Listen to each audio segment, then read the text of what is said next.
Part 1. Thought Crime. Chapter 1. Big Brother is watching you. It was a bright, cold day in April, and the clocks were striking 13. Winston Smith hurried home to Victory Mansions with his head down to escape the terrible wind. A cloud of dust blew inside with him, and the hall smelled of dust and yesterday's food. At the end of the hall, a poster covered one wall. It showed an enormous face, more than a metre wide, the face of a handsome man of about 45, with a large black moustache. The man's eyes seemed to follow Winston as he moved. Below the face were the words, "Big Brother is watching you." Winston went up the stairs. He did not even try the lift. It rarely worked, and, at the moment, the electricity was switched off during the day to save money for Hate Week. The flat was on the 7th floor, and Winston, who was 39 and had a bad knee, went slowly, resting several times on the way. Winston was a small man, and looked even smaller in the blue overalls of the party. His hair was fair, and the skin on his face, which used to be pink, was red and rough from cheap soap, old razor blades, and the cold of the winter that had just ended. Inside his flat, a voice was reading out a list of figures for last year's production of Iron. The voice came from a metal square, a telescreen in the right-hand wall. Winston turned it down, but there was no way of turning it off completely. He moved to the window. Outside, the world looked cold. The wind blew dust and bits of paper around in the street, and there seemed to be no colour in anything, except in the posters that were everywhere. The face with the black moustache looked down from every corner. There was one on the house opposite. "Big Brother is watching you," it said, and the eyes looked into Winston's. Behind him, the voice from the telescreen was still talking about iron. There was now even more iron in Oceania than the 9th three-year plan had demanded. The telescreen had a microphone, so the thought police could listen to Winston at any time of the day or night. They could also watch him through the telescreen. Nobody knew how often they actually did that, but everybody behaved correctly all the time, because the thought police might be watching and listening. Winston kept his back to the telescreen. It was safer that way. They couldn't see your face. He looked out over London, the biggest city in this part of Oceania. The 19th century houses were all falling down. There were holes in the streets where the bombs had fallen. Had it always been like this? He tried to think back to the time when he was a boy, but he could remember nothing. He stared at the Ministry of Truth where he worked. It was an enormous white building, 300 metres high. You could see the white roof, high above the houses, even a kilometre away. From Winston's flat, it was just possible to see the 3 slogans of the party written in enormous letters on the side of the building. War is peace. Freedom is slavery. Ignorance is strength. The Ministry of Truth was called Minitru in Newspeak, the new language of Oceania. Minitru, it was said, had more than 3,000 rooms above the ground, and a similar number below. The people there worked mainly on news and entertainment. High above the surrounding buildings, Winston could also see the Ministry of Peace, where they worked on war. It was called Minipax in Newspeak, and the Ministry of Plenty, Mini Plenty, which was responsible for the economy. And he could see the Ministry of Love, Mini-Love, which was responsible for law and order. The Ministry of Love was the really frightening one. There were no windows in it. Nobody could get anywhere near it unless they had business there. There were guards with guns in black uniforms even in the streets half a kilometre away. Winston turned round quickly. He smiled. It was a good idea to look happy when you were facing the telescreen. He went to his small kitchen. He had not had lunch in the canteen before he left work, but there was no food there except a piece of dark, hard bread for tomorrow's breakfast. He poured himself a cup of colourless, oily gin and drank it down like medicine. It burned him inside, but he felt more cheerful afterwards. He went back to the living room and sat down at a small table to the left of the telescreen. It was the only place in the room where the telescreen could not see him. From a drawer in the table, he took out a pen and a big diary with beautiful cream paper, which he had bought in an old-fashioned shop in a poor part of the town. Party members like Winston were not allowed to go into ordinary shops, but many of them did. It was the only way to get things like razor blades. Winston opened the diary. This was not illegal. Nothing was illegal, as there were no laws now. But if the diary was found, they would punish him with death or with 25 years in a prison camp. He took the pen in his hand, then stopped. He felt sick. It was a decisive act to start writing. Earlier that morning, a terrible noise from the big telescreen at the Ministry of Truth had called all the workers to the centre of the hall for the 2 minutes hate.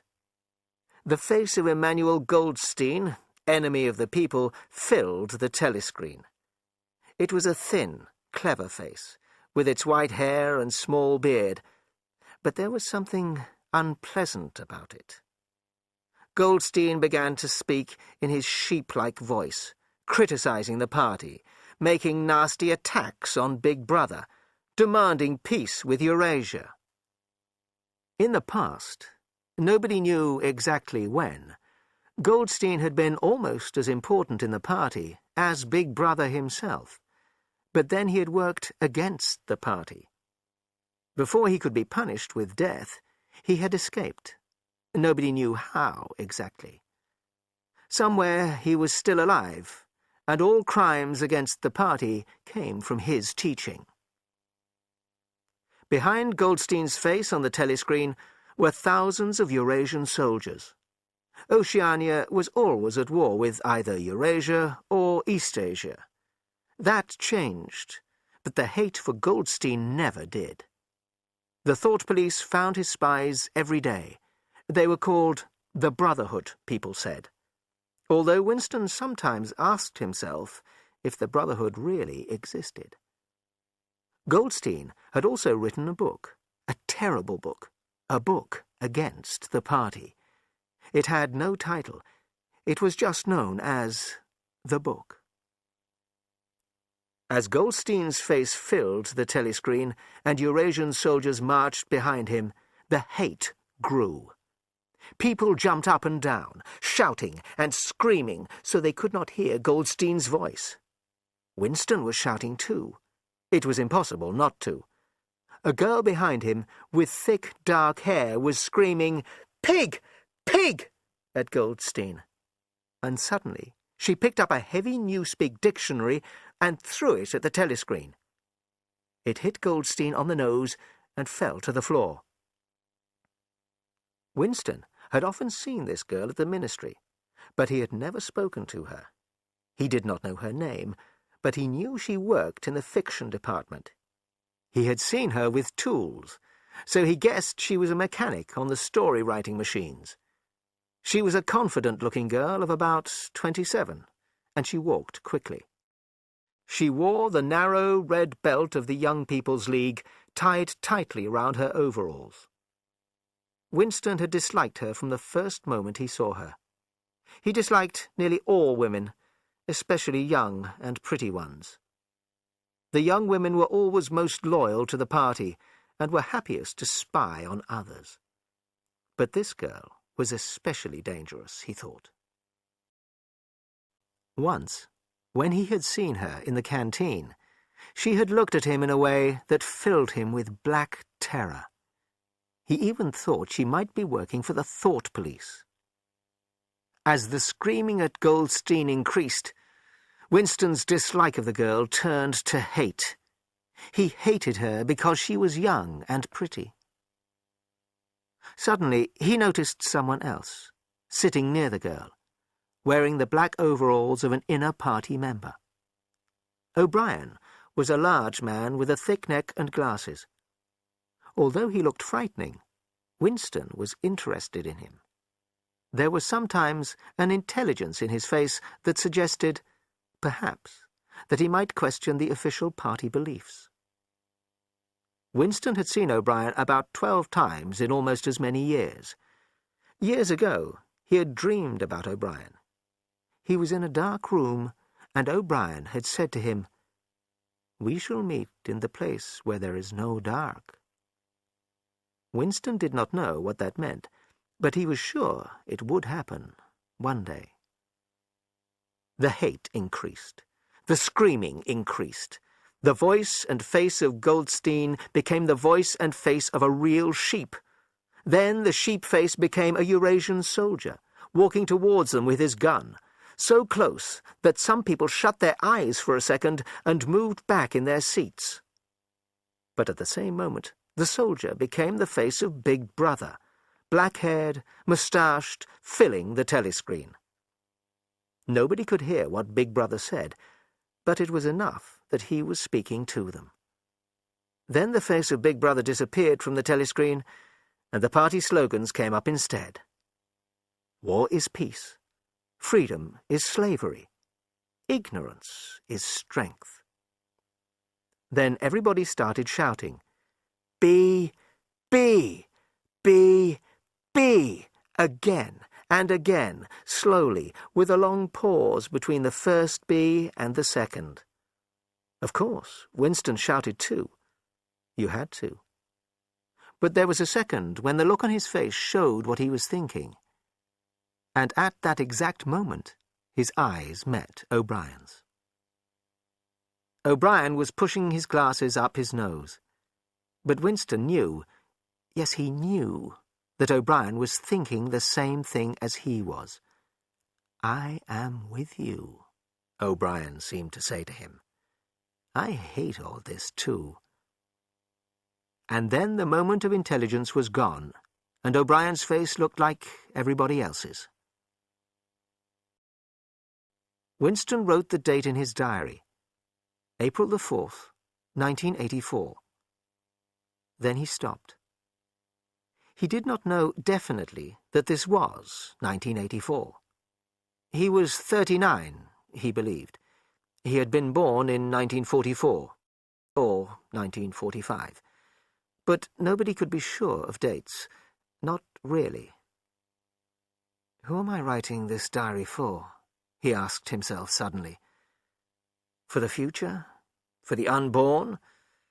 But if the future was like the present, it would not listen to him. And if it was different, his situation would be meaningless. The telescreen was playing marching music.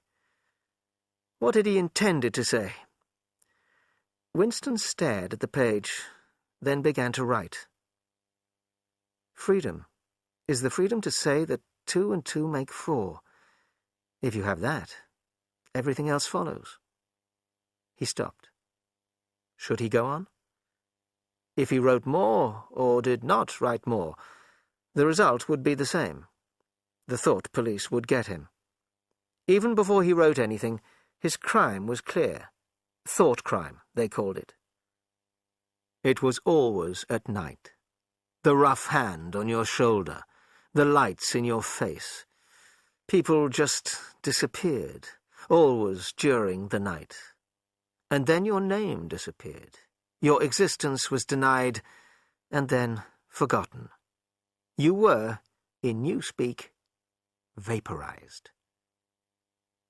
Suddenly, he wanted to scream. He started writing fast. Down with Big Brother! Down with Big Brother! Down with Big Brother! There was a knock on the door. Already. He sat as quietly as a mouse, hoping that they would go away. But no, there was another knock.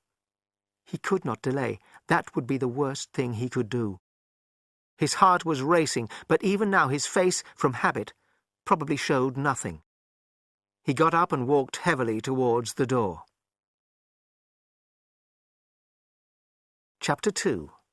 The Spies.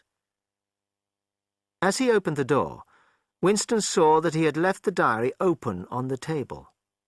"Down with Big Brother" was written in it, in letters you could almost read across the room.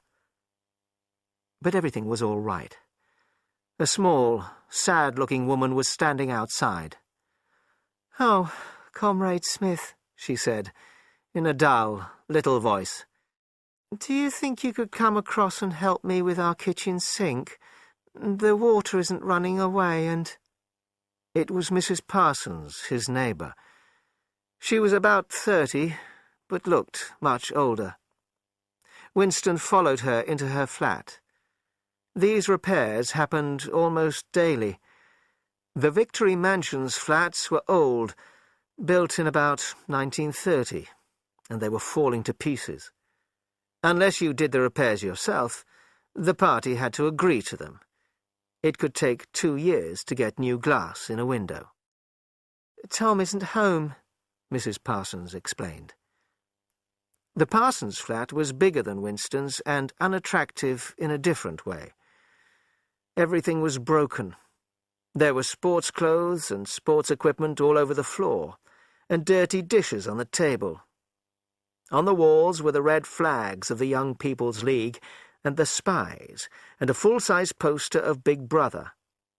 There was the usual smell of old food, but also the smell of old sweat. In another room, someone was singing with the marching music that was still coming from the telescreen. "It's the children," said Mrs. Parsons, looking in fear at the door to the other room. "They haven't been out today, and, of course—" She often stopped without finishing her sentences. In the kitchen, the sink was full of dirty green water. "Of course, if Tom was home—" Mrs. Parsons started. Tom Parsons worked with Winston at the Ministry of Truth. He was a fat but active man who was unbelievably stupid and endlessly enthusiastic. He was a follower with no mind of his own, the type that the party needed even more than they needed the thought police. At 35, Tom Parsons had only just been thrown out of the Young People's League, although he had wanted to stay. Before that, he had continued in the Spies for a year beyond the official age. At the ministry, he had a job which needed no intelligence, but he worked for the party every evening, organising walks and other activities. The smell of his sweat filled every room he was in, and stayed there after he had gone. Winston repaired the sink, taking out the unpleasant knot of hair that was stopping the water running away. He washed his hands and went back to the other room. "Put your hands up!" shouted a voice. A big, handsome boy of 9 was pointing a toy gun at him. His small sister, about 2 years younger, pointed a piece of wood. Both were dressed in the blue, grey, and red uniforms of the Spies. Winston put his hands up. The look of hate on the boy's face made him feel that it was not quite a game. "You're a Eurasian spy!" screamed the boy. "You're a thought criminal! I'll shoot you! I'll vaporize you!" Suddenly they were both running round him, shouting, "Spy! Thought criminal!" The little girl did everything seconds after her older brother did it. It was frightening, like the games of young, dangerous wild animals that will soon be man-eaters. Winston could see that the boy really wanted to hit or kick him, and was nearly big enough to do so. He was glad that the gun in the boy's hand was only a toy.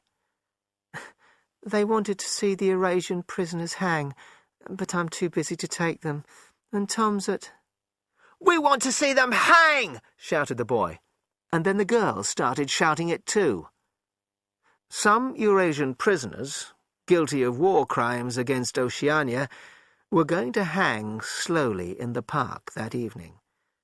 This happened every month or two, and was a popular evening's entertainment. Children were often taken to see it. Winston said goodbye to Mrs. Parsons and walked towards the door.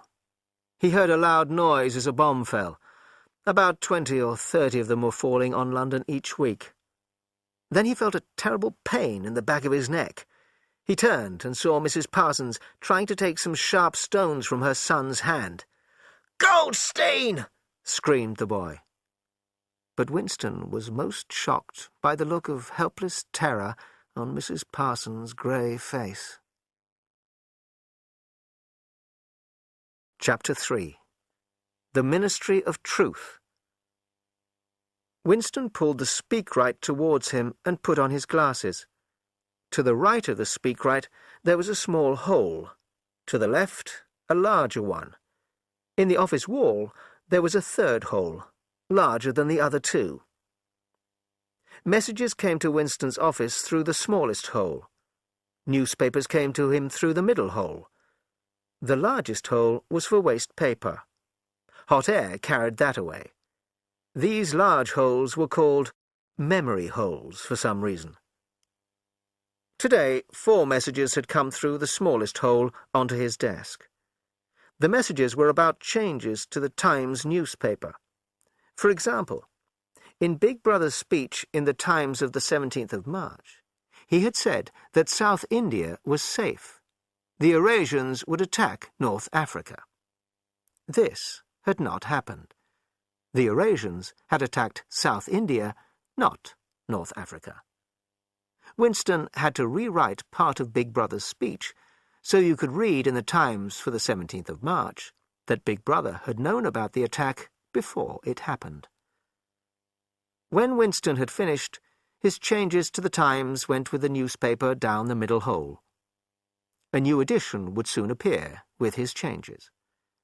Every copy of the old edition would disappear, destroyed. The message to Winston with the changes would disappear down the memory hole, to be burned.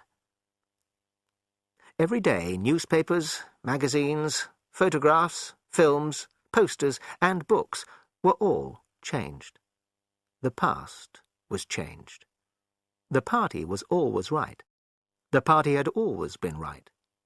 The records department, where they destroyed all the old copies of everything, was the largest department in the Ministry of Truth. But there was no truth. The new copies were not true, and the old copies had not been true either. For example, the Ministry of Plenty had said they would make 145 million pairs of boots last year.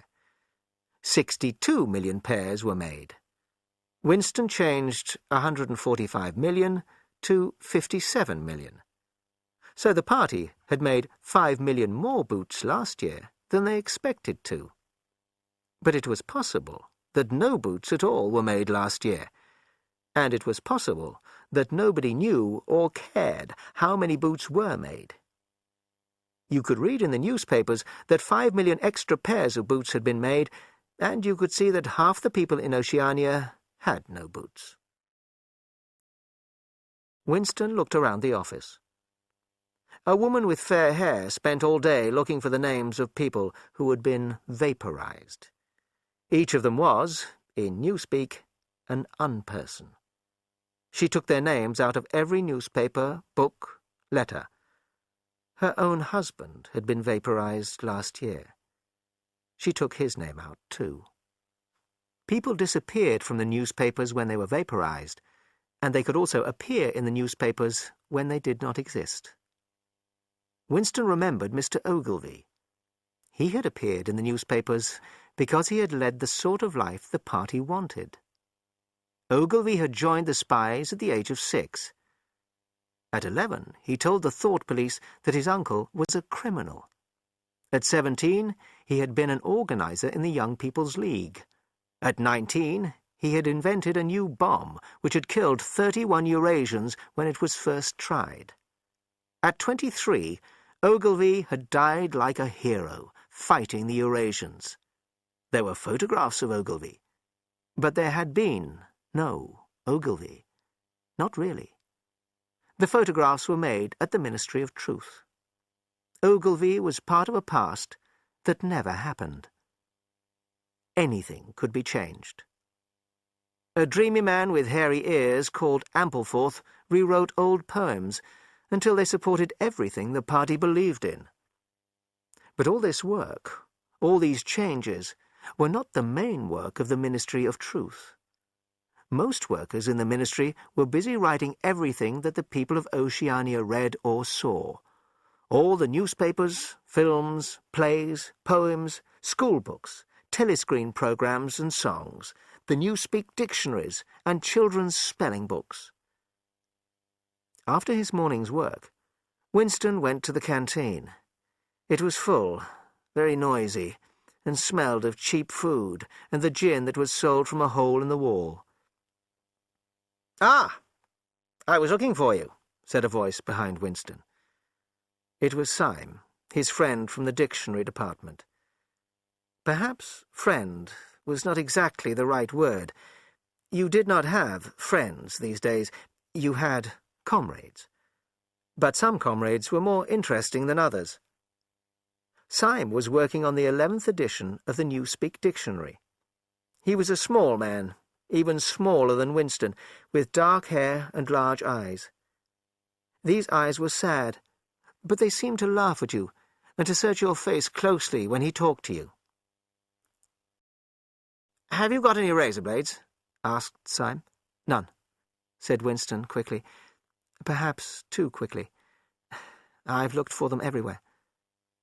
Everyone was asking for razor blades. There had been none in the party shops for months.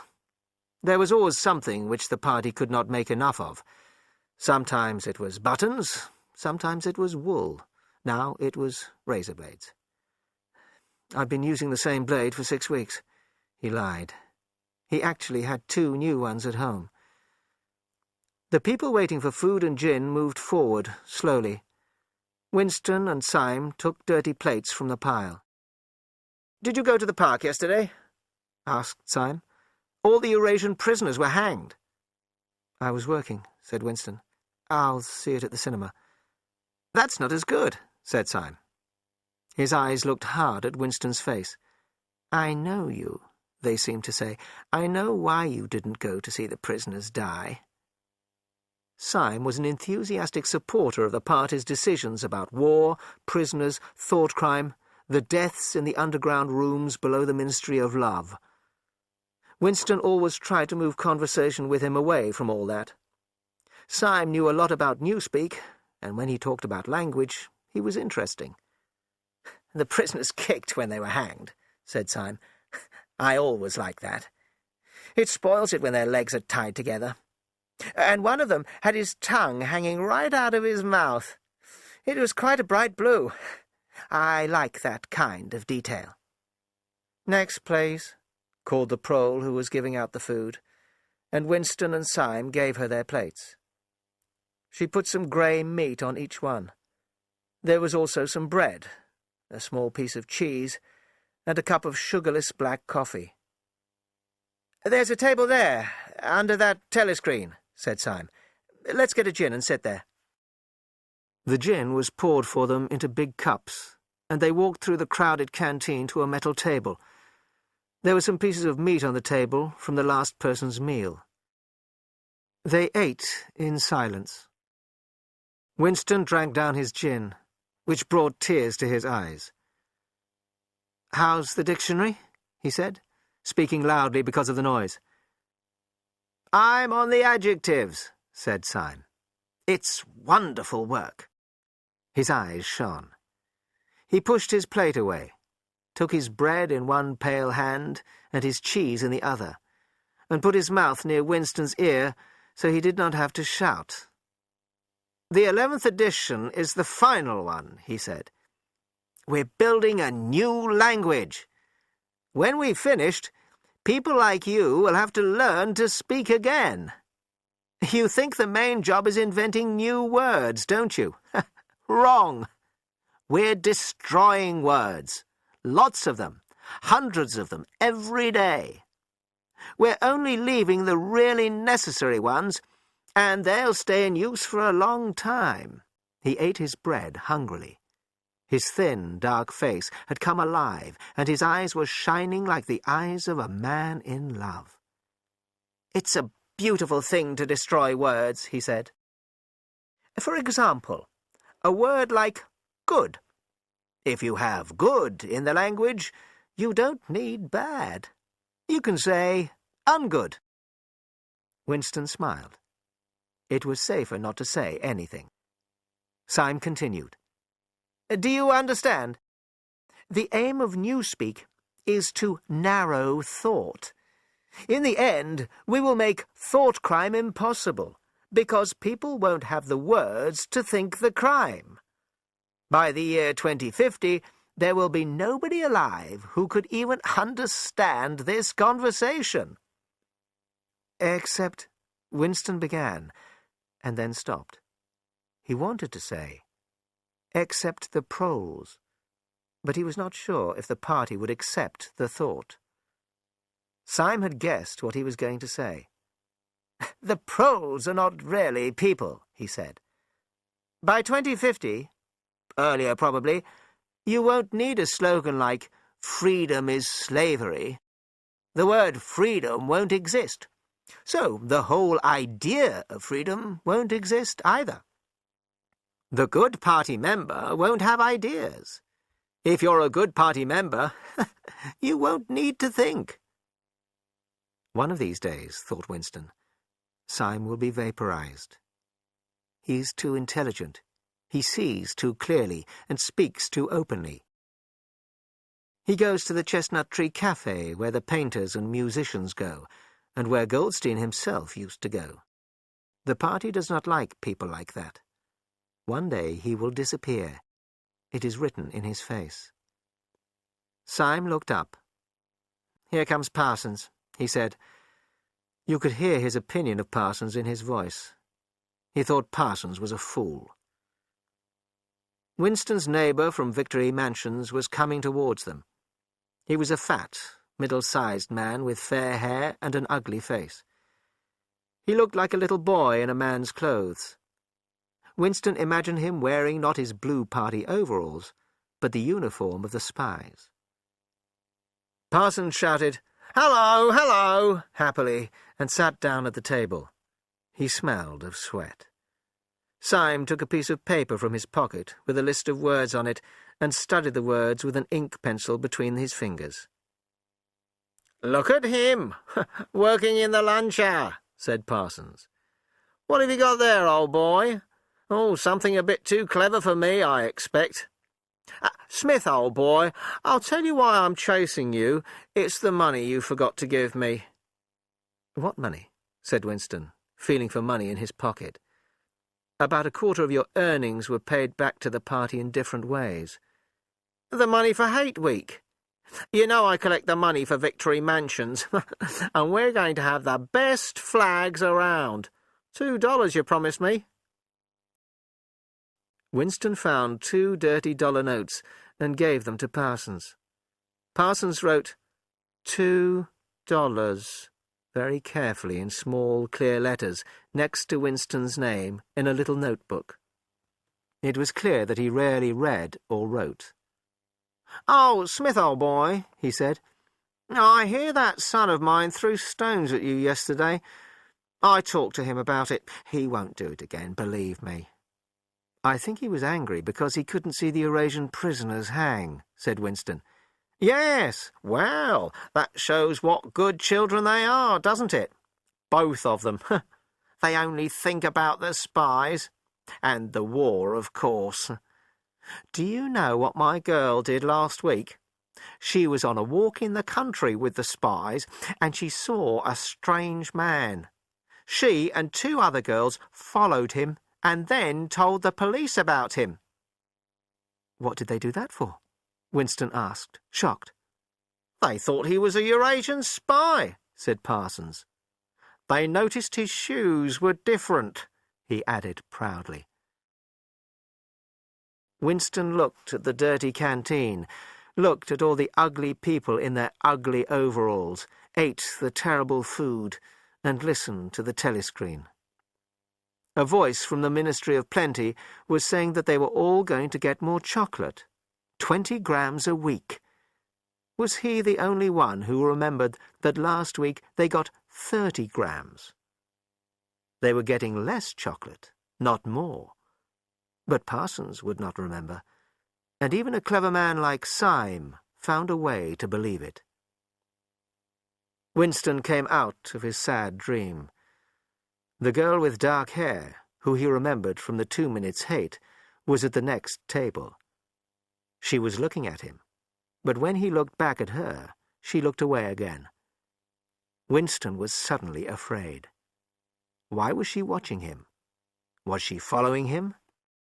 Perhaps she was not in the thought police, but party members could be even more dangerous as spies. How had he looked when the telescreen voice told them about the chocolate? It was dangerous to look disbelieving. There was even a word for it in newspeak. Face crime, it was called. The girl had turned her back to him again. At that moment, the telescreen told them all to return to work, and the 3 men jumped to their feet. Chapter 4. Own Life. Winston sat at the table and opened his diary. He thought of his parents. He was, he thought, about 10 or 11 years old when his mother disappeared. She was a tall, silent woman with lovely fair hair. He could not remember his father so well. He was dark and thin, and always wore dark clothes. They had both been vaporized in the 1950s. His thoughts moved to other women, and he started writing in the diary. It was 3 years ago. It was on a dark evening, in a narrow side street near one of the big railway stations. She had a young face with thick makeup. I liked the makeup. The whiteness and the bright red lips. No woman in the party wore makeup. There was nobody else in the street and no telescreens. She said $2.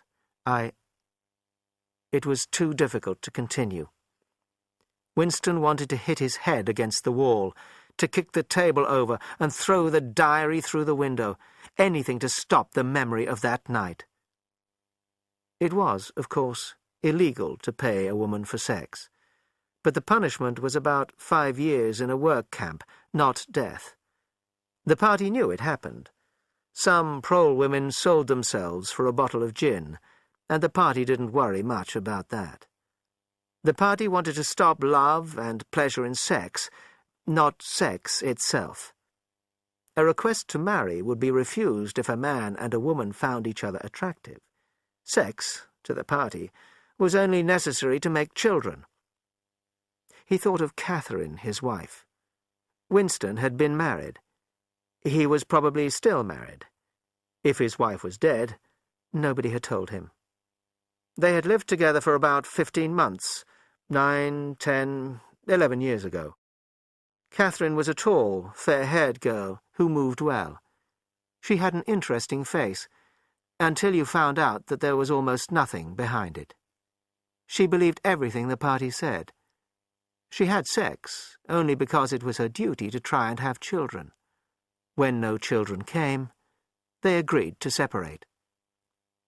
Every 2 or 3 years since then, Winston had found a prole woman who had agreed to have sex for money. But he wanted his own woman. He finished the story in his diary. When I saw her in the light, she was quite an old woman. She had no teeth at all. But I had sex with her. He had written it down at last, but it did not help. He still wanted to shout and scream. He had walked several kilometers. It was the second time in 3 weeks that he had missed an evening at the party members' club. This was not a good idea. Your attendance at the club was carefully checked. A party member had no free time and was never alone, except in bed. It was dangerous to do anything alone, even go for a walk. There was a word for it in Newspeak. Own life, it was called, meaning separation from everybody else. He was walking in a prole area near a building that had, in the past, been an important railway station. The houses were small and dirty and reminded him of rat holes. There were hundreds of people in the streets, pretty young girls, young men chasing the girls, fat old women, the pretty girls in 10 years' time. Dirty children with no shoes ran through the mud. The people looked at him strangely. The blue overalls of the party were an unusual sight in a street like this. It was unwise to be seen in such places, unless you had a definite reason to be there. The thought police would stop you if they saw you.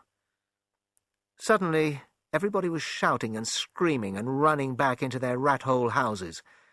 A man in a black suit ran past Winston and pointed at the sky. "Bomb!" he shouted. "Up there! Bomb!" Winston threw himself to the ground.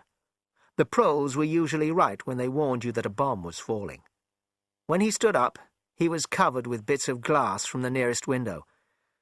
He continued walking. The bomb had destroyed a group of houses 200 metres up the street, and in front of him he saw a human hand cut off at the wrist. He kicked it to the side of the road and turned right, away from the crowd. He was in a narrow street with a few dark little shops among the houses. He seemed to know the place. Of course. He was standing outside the shop where he had bought the diary.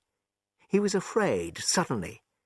He had been mad to buy the diary, and he had promised himself he would never come near this place again. But he noticed that the shop was still open, although it was nearly 21 hours. He would be safer inside than standing there doing nothing outside, so he went in. If anyone asked, he could say he was trying to buy a razor blade. The owner had just lit a hanging oil lamp, which smelled unclean, but friendly. He was a small, gentle-looking man of about 60, with a long nose and thick glasses. His hair was almost white, but the rest of his face looked surprisingly young. He looked like a writer, or perhaps a musician. His voice was soft, and he didn't speak like a prole.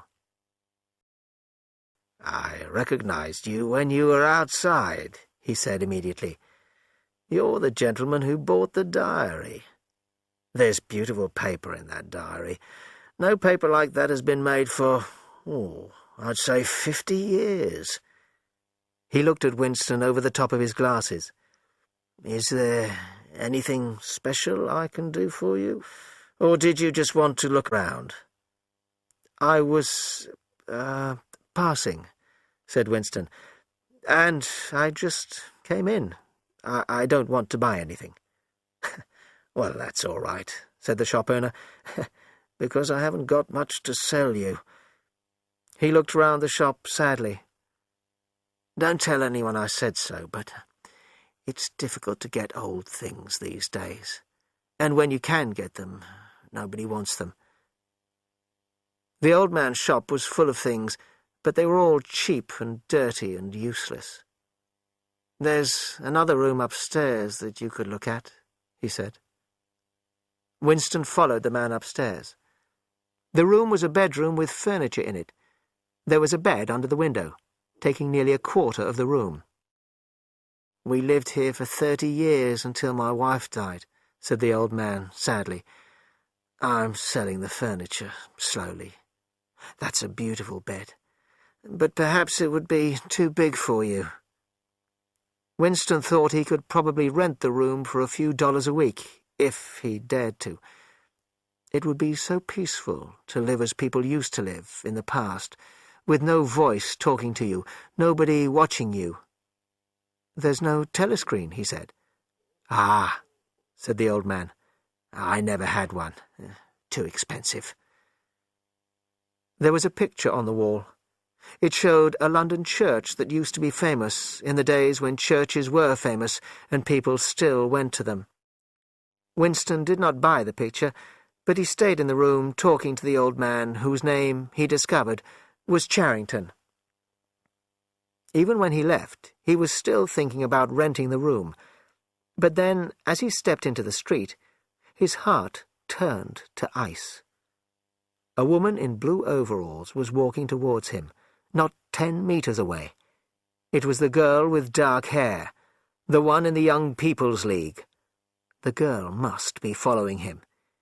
Even if she was not in the Thought Police, she must be a spy. The Thought Police would come for him one night. They always came at night, and they always caught you.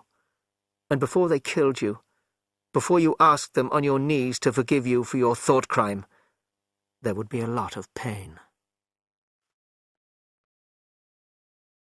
Part 2. Acts Against the Party. Chapter 5. A Political Act. 4 days later, he saw the girl with dark hair again. He was walking to the toilets at the Ministry of Truth, and she was coming towards him. She had hurt her hand. She had probably hurt it on one of the story-writing machines. It was a common accident in that department. The girl was about 4 meters away when she fell forwards. As she fell, she hit her hand again and cried out in pain. Winston stopped. The girl got to her knees. Her face had turned a milky yellow color, making her mouth look redder than ever. She looked at him, and her face seemed to show more fear than pain. Winston felt a strange mix of emotions. In front of him was an enemy who was trying to kill him. In front of him also was a human being, in pain, and perhaps with a broken bone. Already he had started to help her. He felt that her pain was in some strange way his own. "You're hurt?" he said. "It's nothing. My arm. It'll be all right in a second." He helped her up. "It's nothing," she repeated. "Thanks, comrade." She walked away quickly. Winston was standing in front of a telescreen, so he did not show any surprise on his face, although it was difficult not to. As he had helped her up, she had put something in his hand. It was a piece of paper. He opened it carefully in his hand in the toilet, but did not try to read it. You could be certain the telescreens would be watching in the toilets. Back in his office, he put the piece of paper down on his desk among the other papers. A few minutes later, he pulled it towards him, with the next job he had to do. On it, in large letters, was written, "I love you."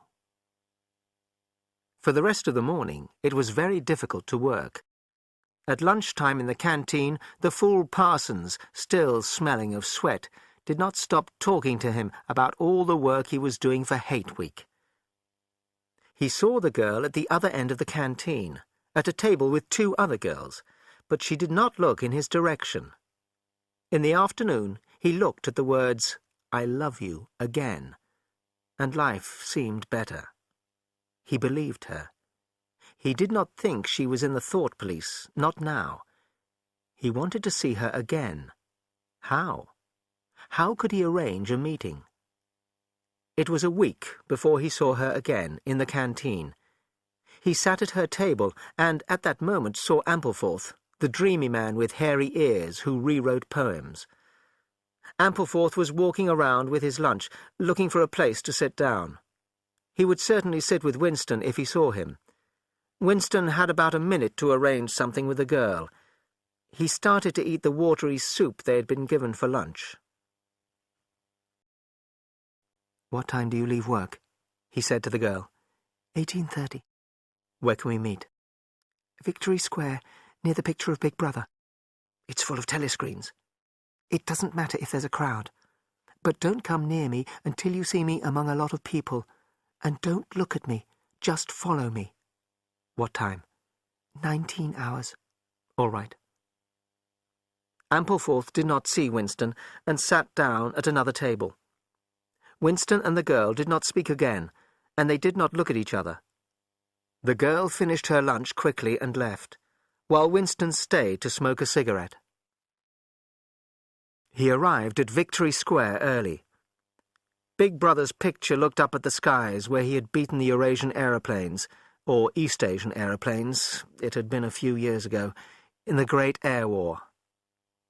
5 minutes after the time they had arranged, Winston saw the girl near Big Brother's picture, but it was not safe to move closer to her yet. There were not enough people around.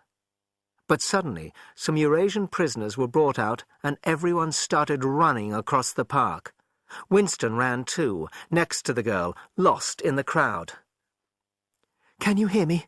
she said. "Yes." "Are you working this Sunday afternoon?" "No." "Then listen carefully. Go—" Like a general in the army, she told him exactly where to go. A half-hour railway journey, turn left outside the station, 2 kilometres along the road, a gate, a path across a field. She seemed to have a map inside her head. "Can you remember all that?" she said finally. "Yes." "What time?" "About 15 hours. You may have to wait. I'll get there by another way." She moved away from him. But at the last moment, while the crowd was still around them, her hand touched his, though they did not dare look at each other. Winston opened the gate and walked along the path across the field. The air was soft and the birds sang. You were not safer in the country than in London. There were no telescreens, of course, but there were microphones, and the thought police often waited at railway stations. But the girl was clearly experienced, which made him feel braver. He had no watch, but it could not be 15 hours yet, so he started to pick flowers. A hand fell lightly on his shoulder. He looked up. It was the girl, shaking her head as a warning to stay silent. She walked ahead of him, and it was clear to Winston that she had been this way before. He followed, carrying his flowers, feeling that he was not good enough for her. They were in an open space of grass between tall trees when the girl stopped and turned. "Here we are," she said. He stood quite close to her, but did not dare move nearer. "I didn't want to say anything on the path, because there might be microphones there, but we're all right here." He still was not brave enough to go near her. "We're all right here?" he repeated stupidly. "Yes. Look at the trees." They were small and thin. "There's nothing big enough to hide a microphone in, and I've been here before." He had managed to move closer to her now. She stood in front of him with a smile on her face. His flowers had fallen to the ground. He took her hand. "Until now, I didn't even know what colour your eyes were," he said. "They were brown, light brown. And now you've seen what I'm really like. Can you even look at me?" "Yes, easily." "I'm 39 years old. I've got a wife that I can't get rid of. I've got a bad knee. I've got 5 false teeth." "I don't care," said the girl. The next moment she was in his arms on the grass. But the truth was that, although he felt proud, he also felt disbelief. He had no physical desire. It was too soon. Her beauty frightened him. Perhaps he was just used to living without women. The girl sat up and pulled a flower out of her hair. "Don't worry, dear. There's no hurry. Isn't this a wonderful place? I found it when I got lost once on a walk in the country with the Young People's League. If anyone was coming, you could hear them 100 meters away." "What's your name?" asked Winston. "Julia. I know yours. It's Winston Smith. Tell me, dear, what did you think of me before I gave you the note?" He did not even think of lying to her. It was like an offer of love to tell her the truth. "I hated the sight of you," he said. "If you really want to know, I thought you were in the thought police." The girl laughed, clearly pleased that she had hidden her true feelings so well. She pulled out some chocolate from the pocket of her overalls, broke it in half, and gave one of the pieces to Winston. It was very good chocolate. "Where did you get it?" he asked. "Oh, there are places," she said. It's easier if you seem to be a good party member like me. I'm good at games. I was a group leader in the Spies. I work 3 evenings a week for the Young People's League. I spend hours and hours putting up posters all over London. I do anything they want, and I always look happy about it. It's the only way to be safe. The taste of the excellent chocolate was still in Winston's mouth. "You are very young," he said. "You're 10 or 15 years younger than I am. What did you find attractive in a man like me?" "It was something in your face. I thought I'd take a chance. I'm good at finding people who don't belong. When I first saw you, I knew you were against them." When Julia said them, she meant the party, especially the inner party. She spoke about them with real hate, using bad words. Winston did not dislike that. It was part of her personal war against the party. He kissed her softly and took her hands in his. "Have you done this before?" "Of course. Hundreds of times. Well, a lot of times." "With party members?" "Yes." "With members of the inner party?" "Not with those pigs, no. But there are plenty that would if they got the chance. They're not as pure as they pretend to be." His heart raced. He hoped that the party was weakened by a lie. "Listen, the more men you've had, the more I love you. Do you understand that?" "Yes, perfectly." "You like doing this? I don't mean just me. I mean the thing itself." "I love it." That was what he wanted to hear. The need for sex, not the love of one person, would finish the party. He pressed her down on the grass. This time there was no difficulty.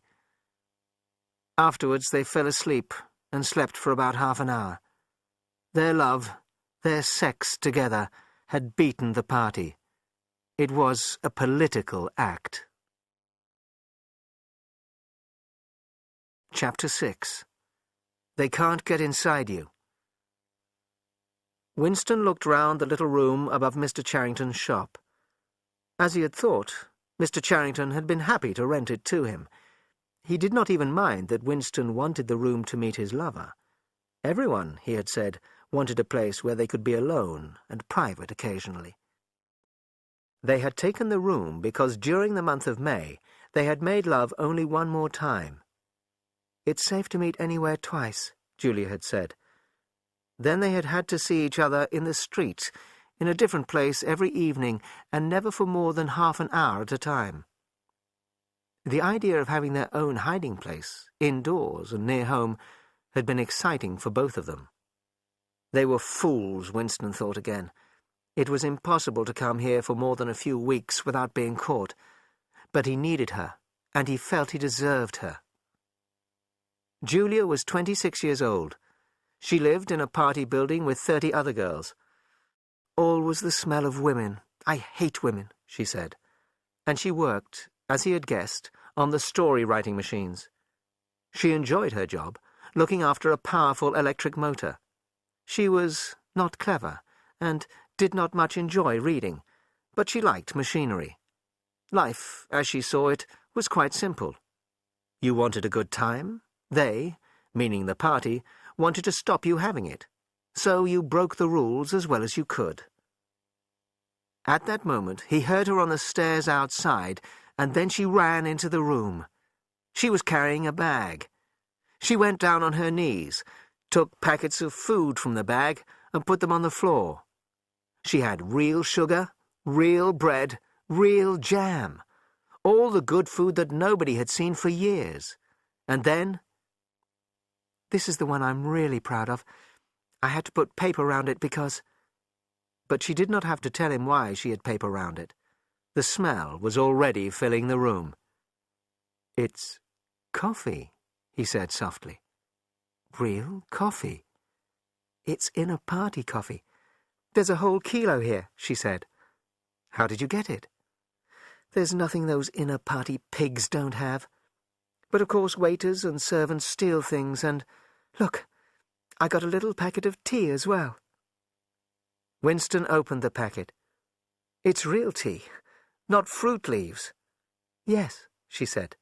But listen, dear, I want you to turn your back on me for 3 minutes. Go and sit on the other side of the bed, and don't turn round until I tell you. Winston looked out of the window. He listened to a woman singing outside with deep feeling. Winston thought she would be quite happy if that June evening never ended. He had never heard a member of the party sing like that.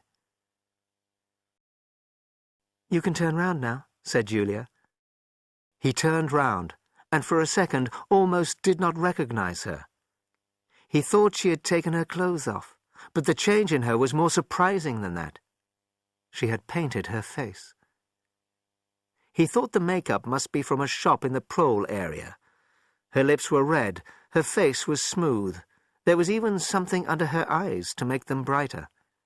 It was not well done, but Winston did not know that. He had never before seen a woman in the party with makeup on. Julia looked prettier and much more like a woman. He took her in his arms. "Do you know what I'm going to do next?" she said. "I'm going to get a real woman's dress from somewhere and wear it instead of these horrible overalls. In this room, I'm going to be a woman, not a party comrade." After they made love, they fell asleep, and when Winston woke up, the hands on the clock showed nearly 9, 21 hours. He did not move because Julia was sleeping with her head on his arm. Most of her makeup was on the pillow or on him. They had never talked about marriage. It was impossible, even if Catherine died. Winston had told Julia about Catherine. She was good-thinkful in newspeak, unable to think a bad thought. She did not like sex. It was just our duty to the party. Julia had said it for him. Just to have children, children who would one day spy on their parents and tell the party if they said or did anything wrong. In this way, the family had become part of the thought police. Catherine had not told the thought police about Winston only because she was too stupid to understand his opinions. Winston had thought about killing Catherine, and once nearly did. But now he and Julia were dead. When you disobeyed the party, you were dead. Julia woke up and put her hands over her eyes. "We are the dead," Winston said. "We're not dead yet," said Julia, pressing her body against his. "We may be together for another 6 months, a year. When they find us, there will be nothing either of us can do for the other." "We will tell them everything," she said. "Everybody always does. They make you feel so much pain." "Even if we tell them everything, that's not a betrayal. The betrayal would only be if they made me stop loving you." She thought about that. "They can't do that," she said finally. "It's the one thing they can't do. They can make you say anything, but they can't make you believe it. They can't get inside you." "No," he said, a little more hopefully. "No, that's quite true. They can't get inside you." "I'll get up and make some coffee," she said. "We've got an hour." "What time do they turn the lights off at your flats?" 23:30. "It's 23 hours at the party building, but you have to get in earlier than that because—" She suddenly reached down from the bed to the floor, picked up a shoe, and threw it hard into the corner of the room. "What was it?" he said in surprise. "A rat. I saw his horrible little nose. There's a hole down there. I frightened him, I think." "Rats," said Winston quietly. "In this room?" "They're everywhere," said Julia, without much interest, as she lay down again. "We've even got them in the kitchen at the party building. Did you know they attack children? In some parts of London, a woman daren't leave a baby alone for 2 minutes. The big brown ones are the worst. They—" "Stop! Stop!"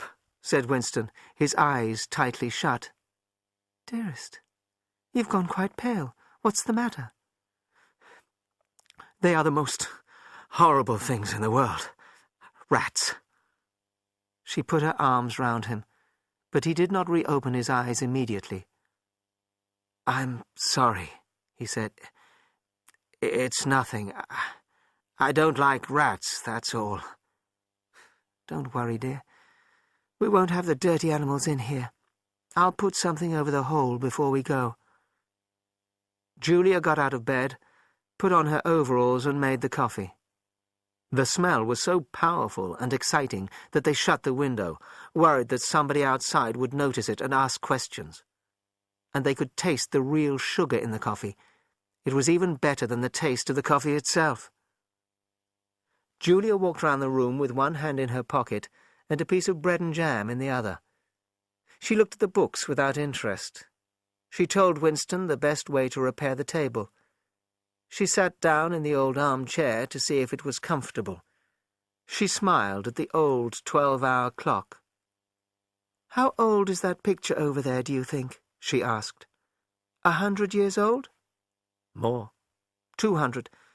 But it's impossible to discover the age of anything these days." She looked at it. "What is this place?" "It's a church. Well, that's what it used to be." When Winston got out of bed, it was dark. The room was a world, a past world, and they were the last two people from it who were still living. End of CD 1. Chapter 7. Our leader, Emmanuel Goldstein. They vaporized Syme. One morning he was not at work. A few careless people talked about his absence. On the next day, nobody talked about him. His name disappeared from lists and newspapers. He did not exist. He had never existed. Parsons was helping to organize Hate Week. He was completely happy, running around, painting posters, singing the new hate song, smelling even more strongly of sweat in the hot weather. Daily life no longer caused Winston pain. He had stopped drinking gin at all hours, and his knee felt better. He did not want to shout angry words at the telescreen all the time. He met Julia 4, 5, 6, 7 times during the month of June. It was so hot at the end of the month that they lay on the bed in the room over Mr. Charrington's shop without clothes on. The rat had never come back. Sometimes they talked about a more open war against the party, but they did not know how to begin. Winston told her about the strange understanding that seemed to exist between himself and O'Brien. He sometimes felt like going to see him, telling him he was the enemy of the party, demanding O'Brien's help. Strangely, Julia did not think this was a wild idea. She judged people by their faces, and it seemed natural to her that the look in O'Brien's eyes made Winston believe in him. Also, she thought that everybody secretly hated the party, although she did not believe in Goldstein and the Brotherhood. She thought the party had invented them. And then at last it happened. All his life, it seemed to him, he had been waiting for this. There was a message from O'Brien. Winston was outside his office at the ministry when he heard a small cough behind him and turned. It was O'Brien. "I was reading your Newspeak article the other day. You know a lot about Newspeak, I believe." "Oh, not really. I've never invented any of the words." "But you write it very well," said O'Brien. "That is not only my own opinion. I was talking recently to a friend of yours who knows a lot about Newspeak. I can't remember his name at the moment." Winston's heart jumped. This could only mean Syme. But Syme was not only dead, he was vaporized, an unperson. It was dangerous to talk about an unperson. They could kill you for it. O'Brien was sharing a thought crime with him. "In your Newspeak article, you use 2 words which we have recently taken out of the language," said O'Brien. "Have you seen the new 10th edition?" "No," said Winston. "We still have the 9th in the office. The 10th will not be sent to offices for some months, but I have one. Would you like to see it, perhaps?" "Yes, very much," said Winston, who could see where this was leading. "You will be interested, I'm sure. You will like the smaller number of verbs. Shall I send someone to you with the dictionary? But I always forget that kind of thing. Perhaps you could collect it from my flat at a convenient time. Wait, let me give you my address." They were standing in front of a telescreen which could see what he was writing. He wrote an address in a notebook, pulled out the page and gave it to Winston. "I am usually at home in the evenings," he said. "If not, my servant will give you the dictionary." And then he was gone. They had done it. They had done it at last. The room was long, carpeted, and softly lit. The sound from the telescreen was low. At the far end of the room, O'Brien was sitting under a lamp with papers on either side of him. He did not look up when the servant showed Winston and Julia in. Winston's heart was beating fast. It was dangerous to arrive with Julia, although they had met only outside O'Brien's flat. And although O'Brien had invited him, he was still afraid of the black-uniformed guards in this enormous building with its strange smells of good food and tobacco. But the guards had not ordered him out. O'Brien continued to work and did not look pleased at the visit. It seemed quite possible to Winston that he had just made a stupid mistake. He could not even pretend that he had come only to borrow the dictionary. If he had, why was Julia here? O'Brien got up slowly from his chair and came towards them across the thick carpet. He pressed a switch on the wall, and the voice from the telescreen stopped. Julia gave a small cry of surprise, and without thinking, Winston said, "You can turn it off." "Yes," said O'Brien. "We can turn it off. We, in the inner party, are allowed to do that." Nobody spoke. Without the voice from the telescreen, the room was completely silent. Then O'Brien smiled. "Shall I say it, or will you?" he said. "I will say it," said Winston immediately. "That thing is really turned off?" "Yes. We are alone." Winston paused. He did not know exactly what he expected from O'Brien. Then he continued. "We believe that there is a secret organization working against the party, and that you are part of it. We want to join it and work for it. We are enemies of the party. We are lovers, and we are thought criminals. And now we are in your power." O'Brien took a bottle and filled 3 glasses with dark red liquid. It reminded Winston of something he had seen a long time ago. Julia picked up her glass and smelled the liquid with great interest. "It is called wine," said O'Brien with a small smile. "Not much of it gets to ordinary party members, I'm afraid." His face became serious again, and he lifted his glass. "To our leader," he said. "To Emmanuel Goldstein." Winston lifted his glass, wide-eyed. Wine was a thing he had read and dreamed about. For some reason he always thought it tasted sweet, but it tasted of nothing. The truth was that after years of drinking gin, he could taste almost nothing. "So, Goldstein is a real person," he said. "Yes, he is. And he is alive. Where, I do not know." "And the Brotherhood is real, too? It was not invented by the thought police?" "No, it is real. But you will never learn much more about the Brotherhood than that." He looked at his watch. "It is unwise even for me to turn the telescreen off for more than half an hour. It was a mistake for both of you to arrive here together, and you, comrade," he looked at Julia, "will have to leave first. We have about 20 minutes. Now, what are you prepared to do?" "Anything that we can," said Winston. O'Brien had turned himself a little in his chair, so that he was looking at Winston. He seemed to think that Winston could answer for Julia. "You are willing to give your lives?" "Yes." "You are willing to murder another person?" "Yes." You are willing to cause the death of hundreds of innocent people? Yes.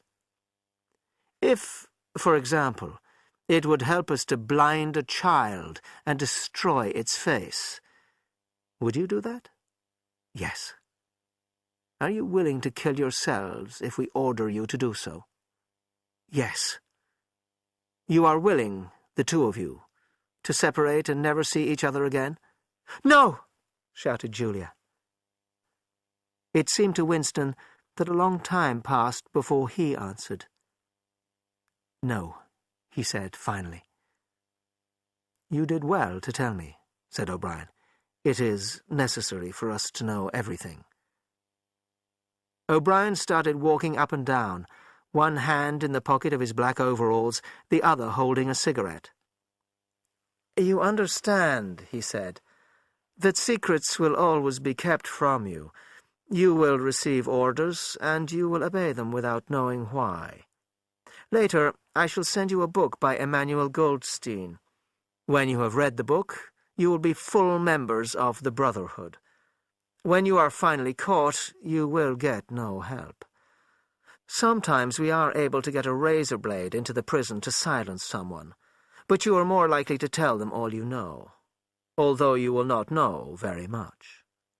We are the dead. We are fighting for a better life for people in the future.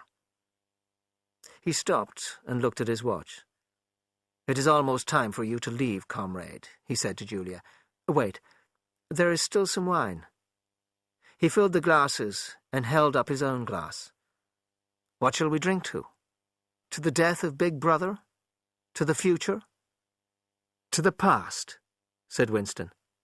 Yes, the past is more important, said O'Brien seriously. They finished the wine, and a moment later Julia stood up to go. When she had left, Winston stood up, and he and O'Brien shook hands. At the door he looked back, but O'Brien was already at his desk, doing his important work for the party. Chapter 8. Doublethink. On the 6th day of Hate Week, just before 2,000 Eurasian prisoners were hanged in the park, the people of Oceania were told that they were not at war with Eurasia now.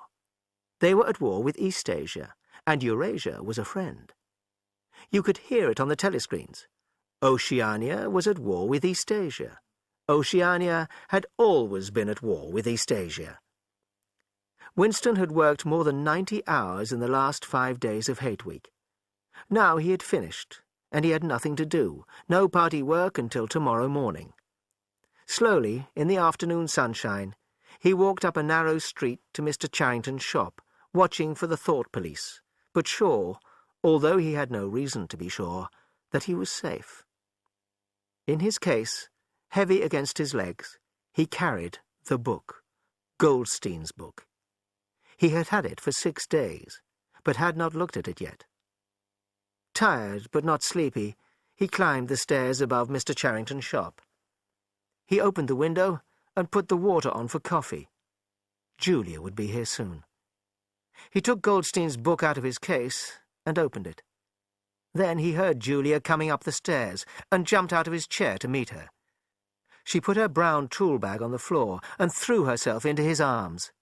It was more than a week since they had seen each other. "I've got the book," he said.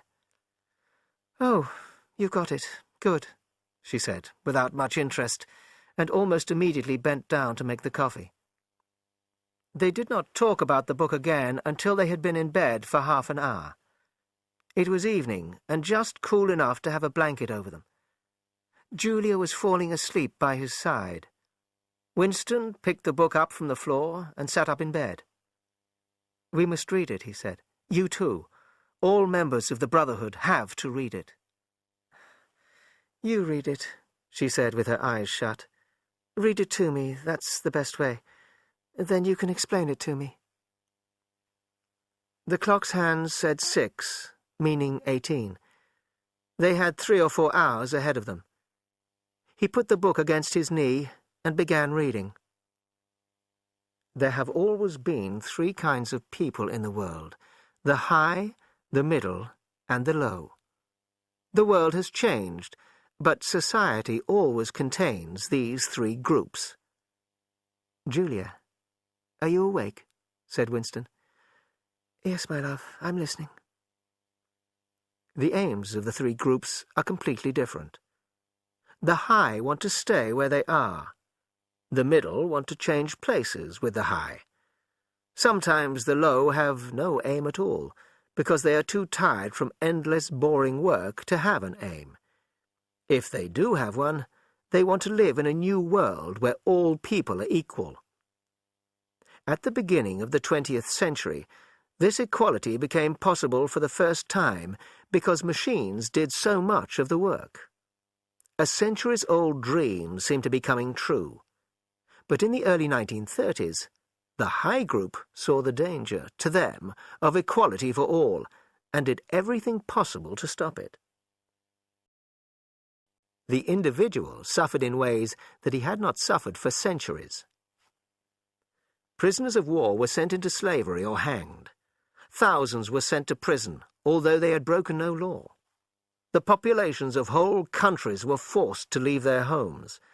And all this was defended and even supported by people who said they believed in progress. The people who entered the new high group were from the professions: scientists, teachers, journalists. They used newspapers, radio, film and television to control people's thoughts. When a television that could both send and receive information was invented, private life came to an end. Every individual, or at least every important individual, could be watched 24 hours a day. For the first time, it was possible to force people to obey the party and to share the party's opinion on all subjects. After the 1950s and 1960s, the danger of equality had been ended, and society had regrouped itself, as always, into high, middle, and low. But the new high group, for the first time, knew how to stay in that position forever. First, in the middle years of the 20th century, the party made sure that it owned all the property, all the factories, land, houses, everything except really small pieces of personal property. This meant that a few people, the inner party, owned almost everything, and the middle and low groups owned nearly nothing. There was therefore no hope of moving up in society by becoming richer and owning more. But the problem of staying in power is more complicated than that. In the past, high groups have fallen from power, either because they have lost control of the middle or low groups, or because they have become too weak, or because they have been attacked and beaten by an army from outside. After the middle of the century, there was really no more danger from the middle or low groups. The party had made itself stronger by killing all of its first leaders, people like Jones, Aronson, and Rutherford. By 1970, Big Brother was the only leader, and Emmanuel Goldstein was in hiding somewhere. The party then kept itself strong. The child of inner party parents is not born into the inner party. There is an examination, taken at the age of 16. Weak inner party members are moved down, and clever outer party members are allowed to move up. Although proles do not usually move up into the party always stops itself from becoming stupid or weak. The party has also made attack from the outside impossible. There are now only 3 great countries in the world. They are always at war, but none of them can win or even wishes to win these wars. Following the idea of doublethink, the mind of the party, which controls us all, both knows and does not know the aim of these wars. The aim is to use everything that a country produces without making its people richer. If people became richer, there would be an end to the worlds of the high, the middle, and the low. The low and the middle would not wish to stay in their places, and would not need to. The middle and low are kept in their places by their belief in the wars that none of the 3 countries can win. So the party has to end independent thought and make people believe everything they are told. The party must know what every person is thinking, so they never want to end the war. War continues, always and forever. People are given somewhere to live, something to wear, and something to eat. That is all they need, and they must never want more. They are given work, but only the thought police do their work really well. All good things in the world of Oceania today, all knowledge, all happiness, come from Big Brother. Nobody has ever seen Big Brother. He is a face on posters, a voice on the telescreen. We can be sure that he will never die. Big Brother is the way the party shows itself to the people. Below Big Brother comes the inner party, which is now 6 million people, less than 2% of the population of Oceania. Below the inner party comes the outer party.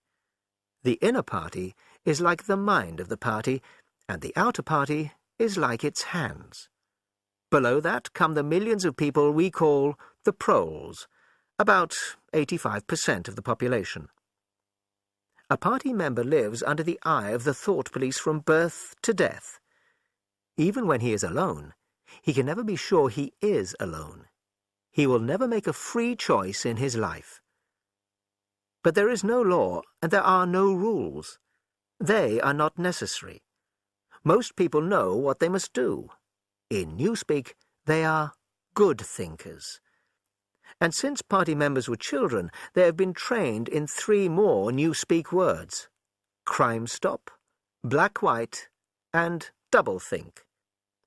Even young children are taught crime stop. It means stopping before you think a wrong thought. When you are trained in crime stop, you cannot think a thought against the party.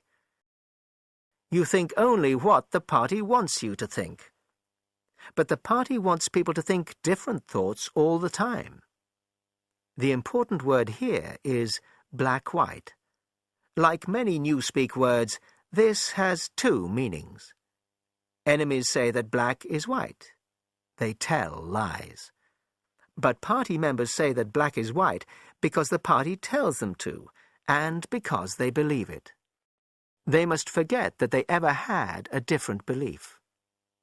Black-white and crime stop are both part of doublethink. Doublethink allows people to hold 2 different ideas in their minds at the same time, and to accept both of them. In this way, they can live with a changing reality, including a changing past. The past must be changed all the time, because the party can never make a mistake. That is the most important reason. It is also important that nobody can remember a time better than now, and so become unhappy with the present. By using doublethink, the party has been able to stop history, keep power, and... Julia? No answer. Julia, are you awake? No answer. She was asleep. He shut the book, put it carefully on the floor, lay down, and put the blanket over both of them.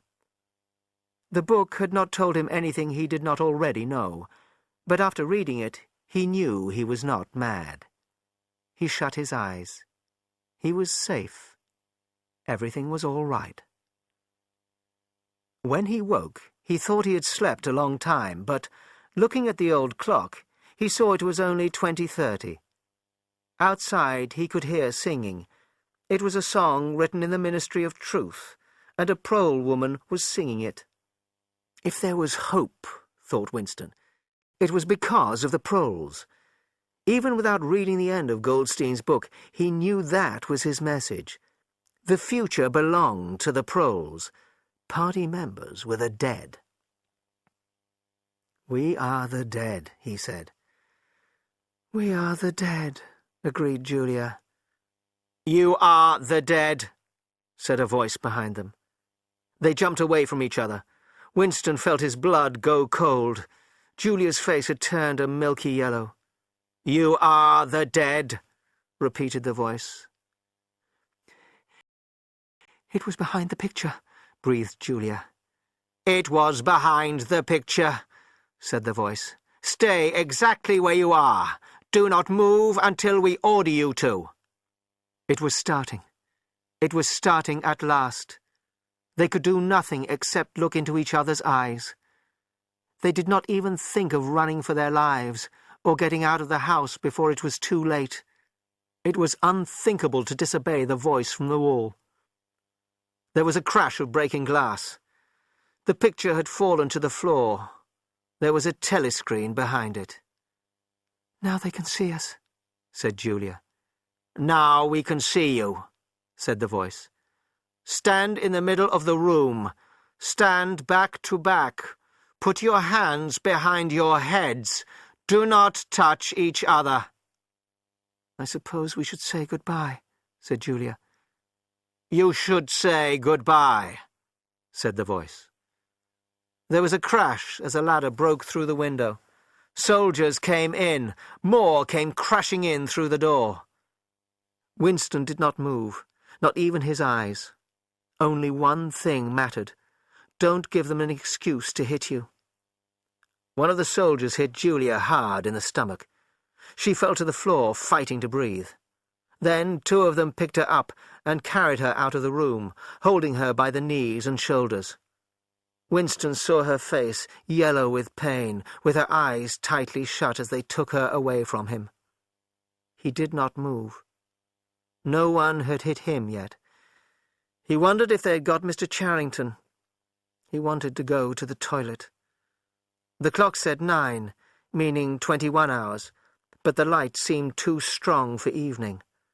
Was it really 9 in the morning? Had he and Julia slept all that time? Mr. Charrington came into the room, and Winston suddenly realized whose voice he had heard on the telescreen. Mr. Charrington still had his old jacket on, but his hair, which had been almost white, was now black. His body was straighter and looked bigger. His face was the clear-thinking, cold face of a man of about 35. Winston realized that for the first time in his life he was looking at a member of the Thought Police. Part 3. Inside Winston Smith's Head. Chapter 9. Minnie-Love. He did not know where he was. He thought he was in the Ministry of Love, Minnie-Love, but he could not be certain. He was in a high-ceilinged, windowless cell with white stone walls. It was bright with cold light. In this place, he felt, the lights would never be turned out. One moment he felt certain that it was bright day outside, and the next moment he was equally certain that it was black night. "We shall meet in the place where there is no dark," O'Brien had said to him. In the Ministry of Love, there were no windows. He thought of O'Brien more often than Julia. He loved Julia and would not betray her, but he did not think about what was happening to her. Sometimes he thought about what they would do to him.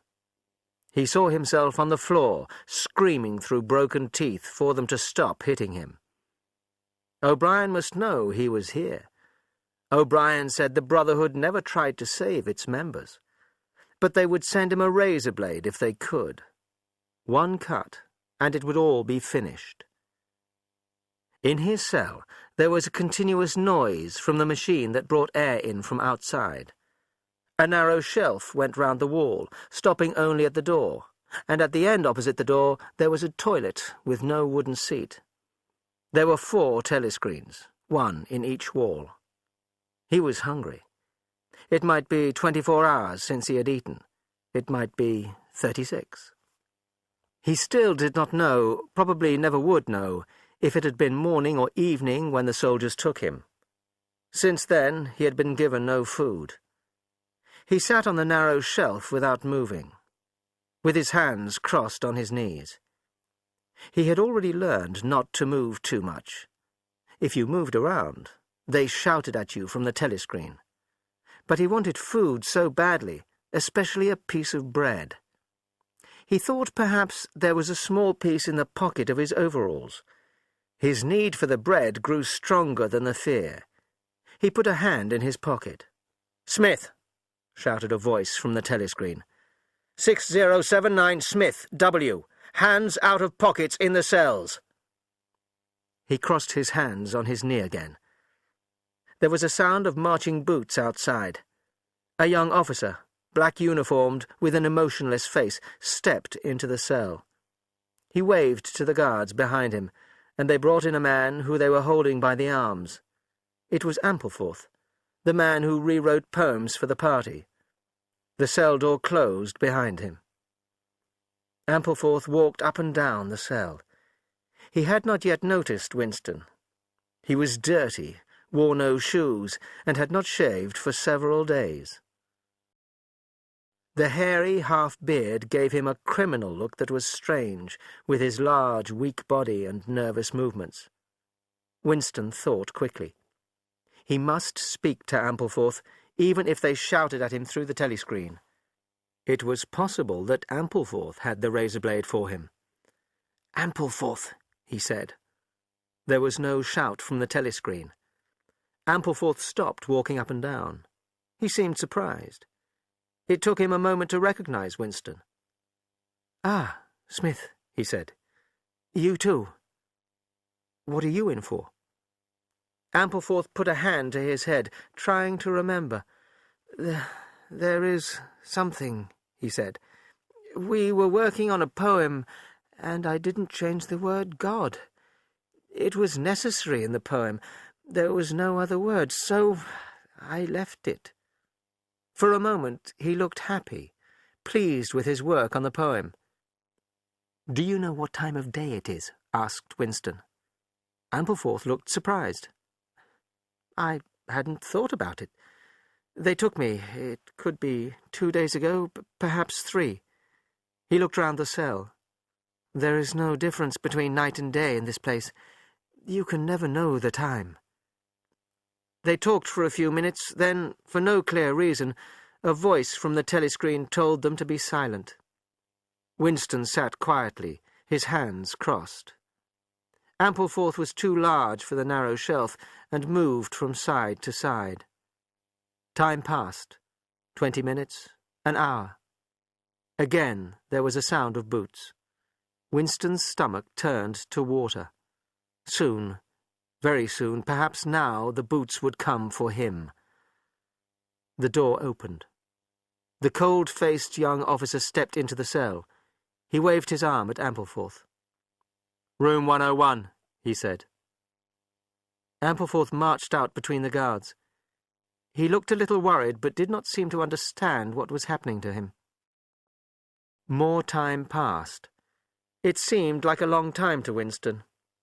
He had only 6 thoughts: the pain in his stomach, a piece of bread, the blood and the screaming, O'Brien, Julia, the razor blade. Then his stomach turned to water again as he heard the boots outside. The door was opened, and a smell of sweat came in with the cold air. Parsons walked into the cell. "You here?" Winston cried out in surprise. Parsons did not seem interested in Winston or surprised to see him. He looked completely without hope. "What are you in for?" said Winston. "Thought crime," said Parsons, almost crying. "They won't shoot me, will they? I mean, they don't shoot you when you haven't done anything, just thought. And they'll know everything I've done for the party, won't they? I'll just get 5 years, don't you think? Or even 10 years. Someone like me could really help the party in prison. They wouldn't shoot me for just one mistake." "Are you guilty?" said Winston. "Of course I'm guilty," said Parsons, looking at the telescreen as he spoke. "I wouldn't be here if I wasn't. Thought crime is a terrible thing. Do you know how it happened? In my sleep. Yes, there I was, working away for the party. I never knew I had any bad stuff in my mind at all. And then I started talking in my sleep. Do you know what I said? I said, 'Down with Big Brother.' Do you know what I'm going to say to them? I'm going to say, 'Thank you for saving me.'" "Who told them about you?" said Winston. "My little daughter," said Parsons, sad but proud. He walked up and down a few more times, looking hard at the toilet. "Excuse me, old man," he said. "I can't help it. It's the waiting." Parsons took his trousers down. Winston covered his face with his hands. "Smith!" shouted the voice from the telescreen. 6079 Smith W. Uncover your face. No faces covered in the cells. Winston uncovered his face. Parsons used the toilet, loudly and horribly. The cell smelled terrible for hours afterwards. Parsons was taken out. More men and women were brought in and taken out again by the guards. One woman was sent to room 101, and seemed to become smaller and change colour as she heard the words. "Comrade, officer," she cried, "you don't have to take me to that place. Haven't I told you everything already? I'll say anything. Just write it down and I'll say it, not room 101. "Room 101, said the guard. A long time passed. Winston was alone, and had been alone for hours. Sometimes he thought of O'Brien and the razor blade, but with less and less hope. He also thought less clearly of Julia. He thought that if she were in pain, and he could double his own pain to help her, he would do it. He heard the boots again. O'Brien came in. Winston got to his feet. The shock made him forget the telescreen for the first time in years. "They've got you too!" he shouted out. "They got me a long time ago," said O'Brien with a small smile. He stepped to one side. Behind him there was a large guard with a heavy stick in his hand. "You knew this, Winston," said O'Brien. "You have always known it." Yes, he had always known it. But there was no time to think of that. The heavy stick in the guard's hand might hit him anywhere, on his head, ear, arm, elbow. The elbow! He had gone down on his knees, holding the pain in his elbow with the other hand. There was an explosion of yellow light. The pain was unbelievable, but the guard had only hit him once. They were both looking down at him, and the guard was laughing. Well, one question was answered. You could never, for any reason on earth, wish for more pain. You only wished for one thing, that it would stop. Nothing in the world was as bad as physical pain. With pain, there are no heroes, he thought again and again, as he lay screaming on the floor, holding his useless left arm. Chapter 10. 2 and 2 make 5. He was lying on a bed, and he could not move. There was a strong light in his face. The damage to his elbow had only been the start of it. 5 or 6 men in black uniforms had hit him with sticks or iron bars, kicked him with their boots. He could not remember how many times they had hit him, or how long this punishment had lasted. Sometimes he told them what they wanted to know before they even touched him. Other times they hit him again and again, before he said a word. And all this was just the start. The first stage of questioning that everyone in the cells of the Ministry of Love had to suffer. Later the questioners were not guards, but party men in suits, who asked him questions for 10 to 12 hours before they let him sleep. They made sure he was not comfortable and was in slight pain. They made a fool of him, made him cry. Sometimes they said they would call the guards and their sticks again. Other times they called him comrade and asked him in the name of Big Brother to say he was sorry. He told them he was responsible for every imaginable crime. He said he was an East Asian spy. He said he had murdered his wife, although they knew very well she was still alive. He said he knew Goldstein. He did not remember when the questions had stopped. There was a time when everything was black, and then he was in this room, lying on this bed, unable to move. O'Brien was looking down at him. His hand was on a machine. "I told you," said O'Brien, "that if we met again, it would be here." "Yes," said Winston. O'Brien's hand touched a lever on the machine, and a wave of pain passed through Winston's body. "That was 40, said O'Brien. "The numbers on the dial of this machine go up to 100. Please remember that I can make you feel a lot of pain at any time. If you lie, if you don't answer the question, or even if you answer with less than your usual intelligence, you will feel pain. Do you understand that?" "Yes," said Winston. "Do you remember," O'Brien continued, "writing in your diary, 'Freedom is the freedom to say that 2 and 2 make 4'? "Yes," said Winston. O'Brien held up his left hand, its back towards Winston, with the thumb hidden and 4 fingers pointing forward. "How many fingers am I holding up, Winston?" "4. And if the party says that it is not 4 but 5, then how many?" "4. The word ended in a shout of pain. The dial on the machine showed 55. Winston could not stop himself from crying. O'Brien touched the lever, moving it just a little, and the pain grew slightly less. "How many fingers, Winston?" 4. O'Brien moved the lever, and the dial showed 60. "How many fingers, Winston?" 4! 4! What else can I say? 4! The fingers swam in front of his eyes, unclear, but still 4. 4 of them. "How many fingers, Winston?" 4! Stop it! Stop it!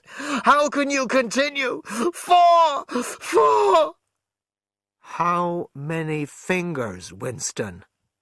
5! 5! 5! "No, Winston, that's no use. You are lying. You still think there are 4. How many fingers, please?" 4! 5! 4! Anything you like, only stop it! Stop the pain! Suddenly he was sitting up, with O'Brien's arm round his shoulders. He felt very cold and shook uncontrollably. O'Brien held him like a baby, and he felt much better. He felt that the pain was something that came from outside, and that O'Brien would save him from it. "You are a slow learner, Winston," said O'Brien gently. "How can I help it?" cried Winston through his tears. "How can I help seeing what is in front of my eyes? 2 and 2 are 4. "Sometimes, Winston, sometimes they are 5. Sometimes they are 3. Sometimes they are all of them. You must try harder." He put Winston back down on the bed. "Again," he said. The pain flamed through Winston's body. The dial was at 70, then 75. He had shut his eyes this time. He knew that the fingers were still there, and still 4. He had to stay alive until the pain was over. He did not notice whether he was crying out or not. The pain grew less again. He opened his eyes. "How many fingers, Winston?" 4. I would see 5 if I could. I am trying to see 5. "Which do you wish? To make me believe that you see 5, or really to see them?" "Really to see them." "Again," said O'Brien. Perhaps the machine was at 80, 90. Winston could remember only now and again why the pain was happening. In front of his eyes, a forest of fingers seemed to be moving in a kind of dance. He was trying to count them. He could not remember why. He knew only that it was impossible to count them, and this was because 4 was, in some strange way, the same as 5. He shut his eyes again. "How many fingers am I holding up, Winston?" "I don't know. I don't know. You will kill me if you do that again. 4, 5, 6, I honestly don't know." "Better," said O'Brien. Winston wanted to reach out his hand and touch O'Brien's arm, but he could not move. The old feeling about him came back. It did not matter if O'Brien was a friend or an enemy. O'Brien was a person he could talk to. Perhaps people did not want to be loved as much as understood. O'Brien had caused him unbelievable pain, and soon would probably kill him. It made no difference. They shared the same experiences. There was a place where they could meet and talk. O'Brien was looking down at him with a look that suggested he felt the same thing. When he spoke, it was like talking to a friend. "Do you know where you are, Winston?" he said. "I don't know. I can guess. In the Ministry of Love." "Do you know how long you have been here?" "I don't know. Days, weeks, months. I think it is months." "And why do you think we bring people to this place?" "To make them tell you about their crimes." "No, that is not the reason." "To punish them." "No!" shouted O'Brien. His face and voice were angry. "No! Not just to hear about your crimes. Not just to punish you. Shall I tell you why we have brought you here? To make you better. Your crimes do not interest us. Your actions do not interest us. We are interested in your thoughts. We do not destroy our enemies. We change them. We change their thoughts. Do you understand what I mean?" "Yes," said Winston. A man in a white coat came into the room and put a heavy machine behind his head. O'Brien had sat down beside the bed so he could look into Winston's eyes. "This time it will not hurt," said O'Brien. "Keep looking at me." Then he turned to the man in the white coat. 3,000, he said. Winston felt the machine against his head. He heard a lever pulled. Then it was like an explosion inside his head, though it was not certain if there was any noise. There was blinding light, and the feeling that he had been thrown back on the bed where he already was. Something had happened inside his head. As he opened his eyes, he remembered who he was and where he was, and he recognized the face that was looking down into his own. But something was empty inside his head. It felt like a piece had been taken out of his brain. "Look me in the eyes," said O'Brien. He held up the 4 fingers of his left hand with a thumb behind the hand. "There are 5 fingers there. Do you see 5 fingers?" "Yes." And he did see them, just for a second. O'Brien's words filled the hole in his mind with the complete truth. "You see now," said O'Brien, "that it is possible." "Yes," said Winston. O'Brien smiled. "I enjoy talking to you," he said. "Your mind is like mine, except that you are mad. Before we finish, you can ask me a few questions if you want to." "Any question I like?" "Anything." He saw that Winston's eyes were on the machine. "It is switched off. What is your first question?" "What have you done with Julia?" said Winston. O'Brien smiled again. "She betrayed you, Winston. Immediately. Completely. I have never seen anybody obey us so quickly. All her feelings against the party have been burned out of her. She has changed herself completely." "Did you use this machine?" O'Brien did not answer. "Next question," he said. "Does Big Brother exist?" "Of course he exists. The party exists. Big Brother is the face of the party." "Does he exist in the same way that I exist?" "You do not exist," said O'Brien. How could he not exist? But what use was it to say so? O'Brien would argue with him and win again. "I think I exist," he said carefully. "I was born, and I will die. I have arms and legs. In that sense does Big Brother exist." "It is not important, but yes, Big Brother exists." "Will he ever die?" "Of course not. How could he die? Next question."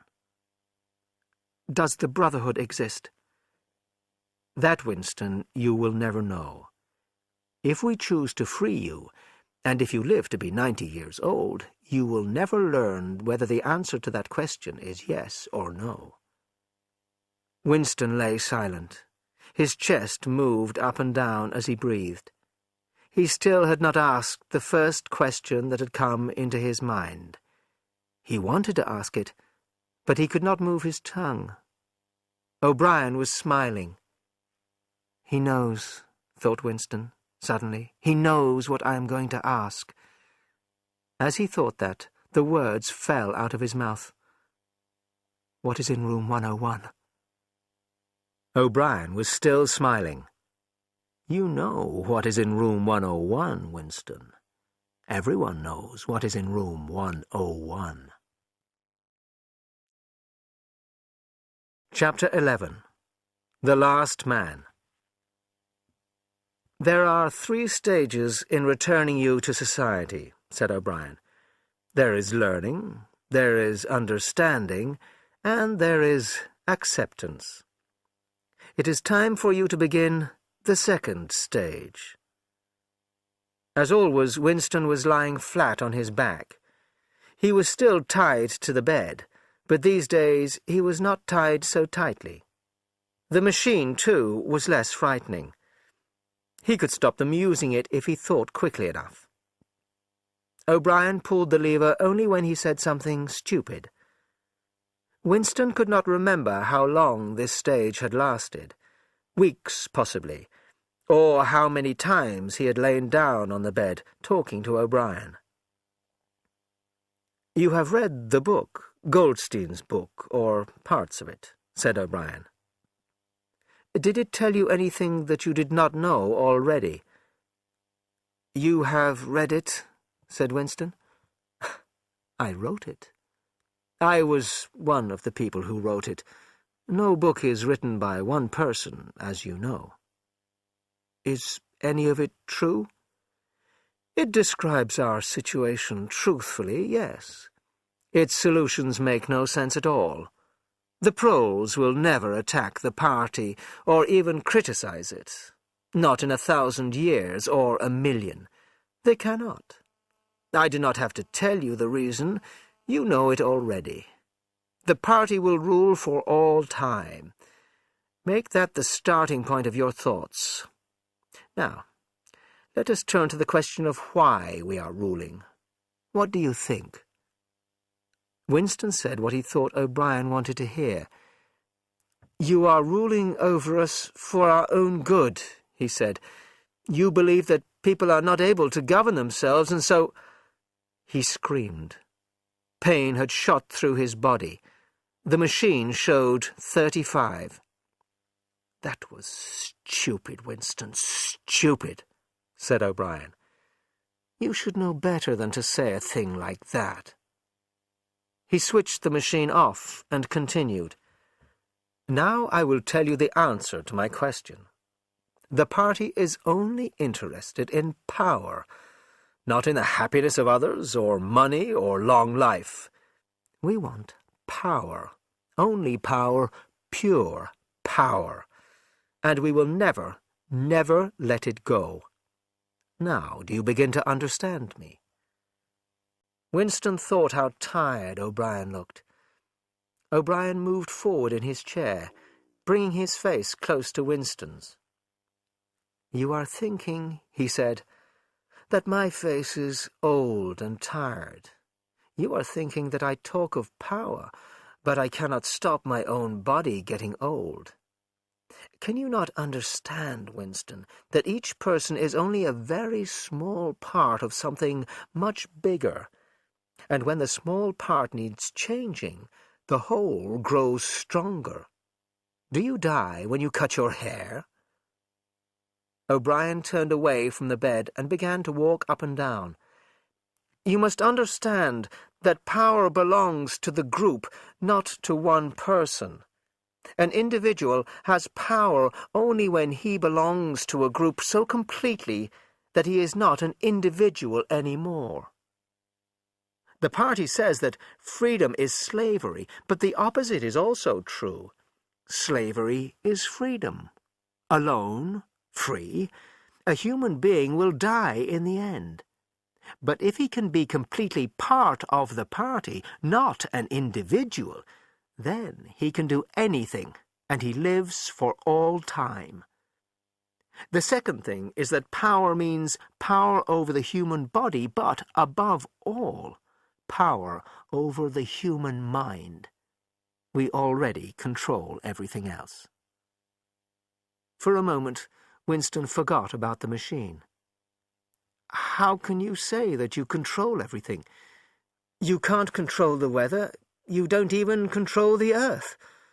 What about Eurasia and East Asia? You don't control them. Unimportant.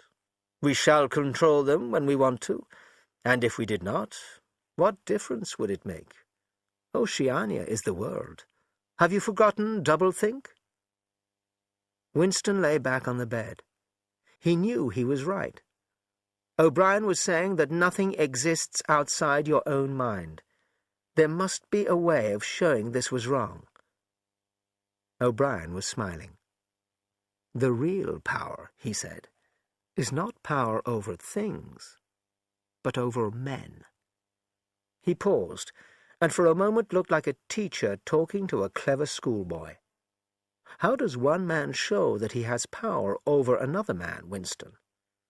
Winston thought. By making him suffer, he said.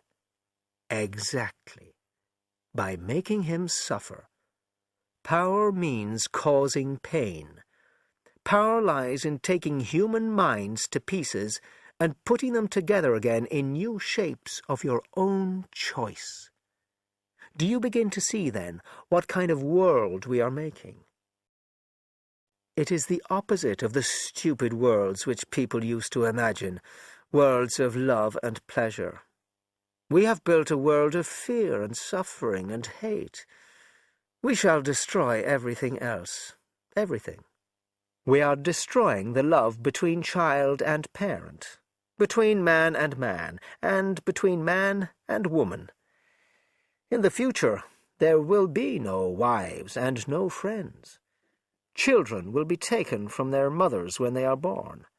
There will be no love, except the love of Big Brother. Nobody will laugh, except at an enemy they have destroyed. There will be no art, no literature, no science.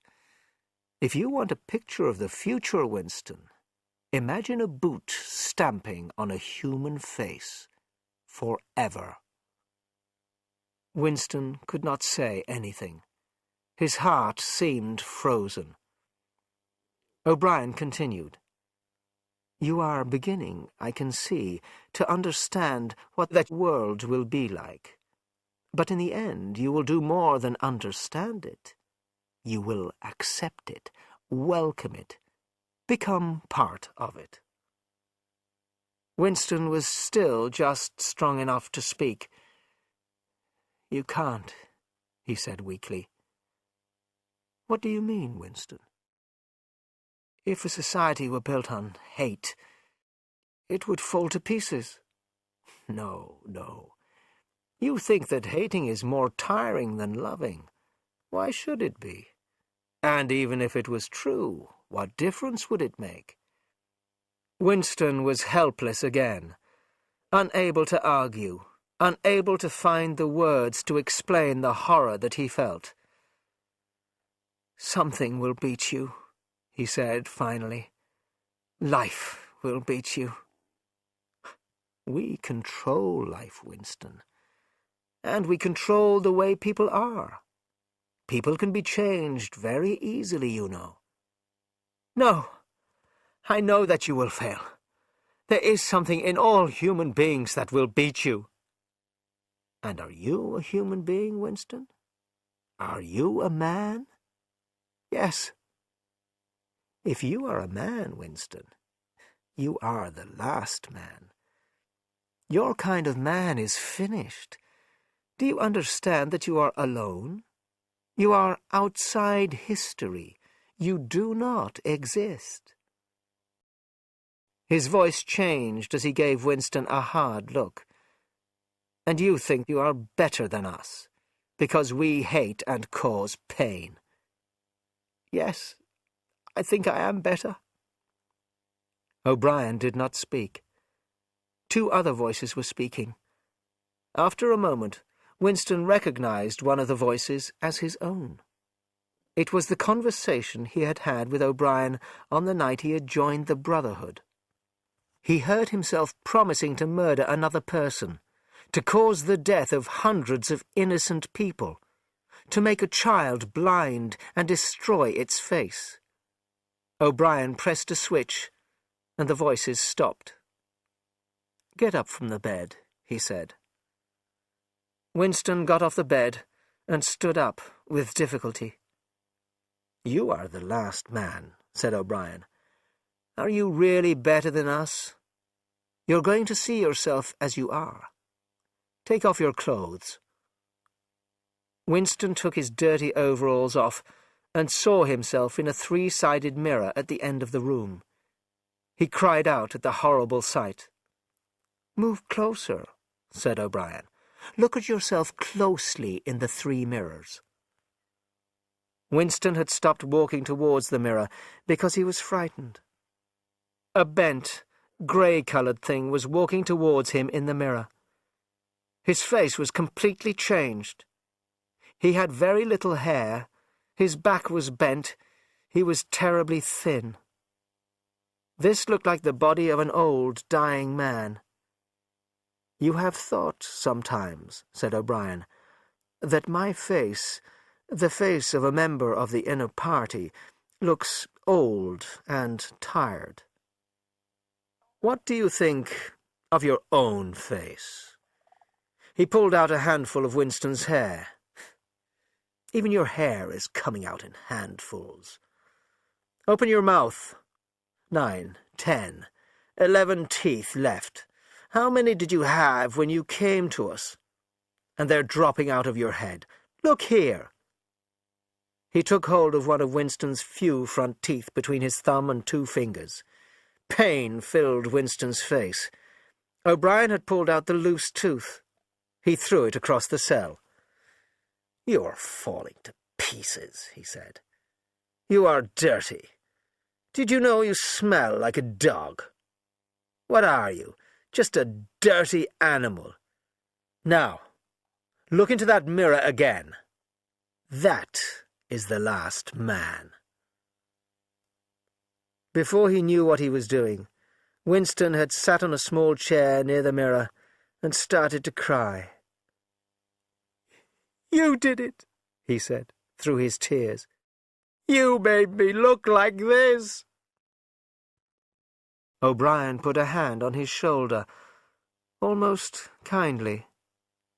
"No, Winston, you did it yourself, when you stopped obeying the party." He paused for a moment and then continued.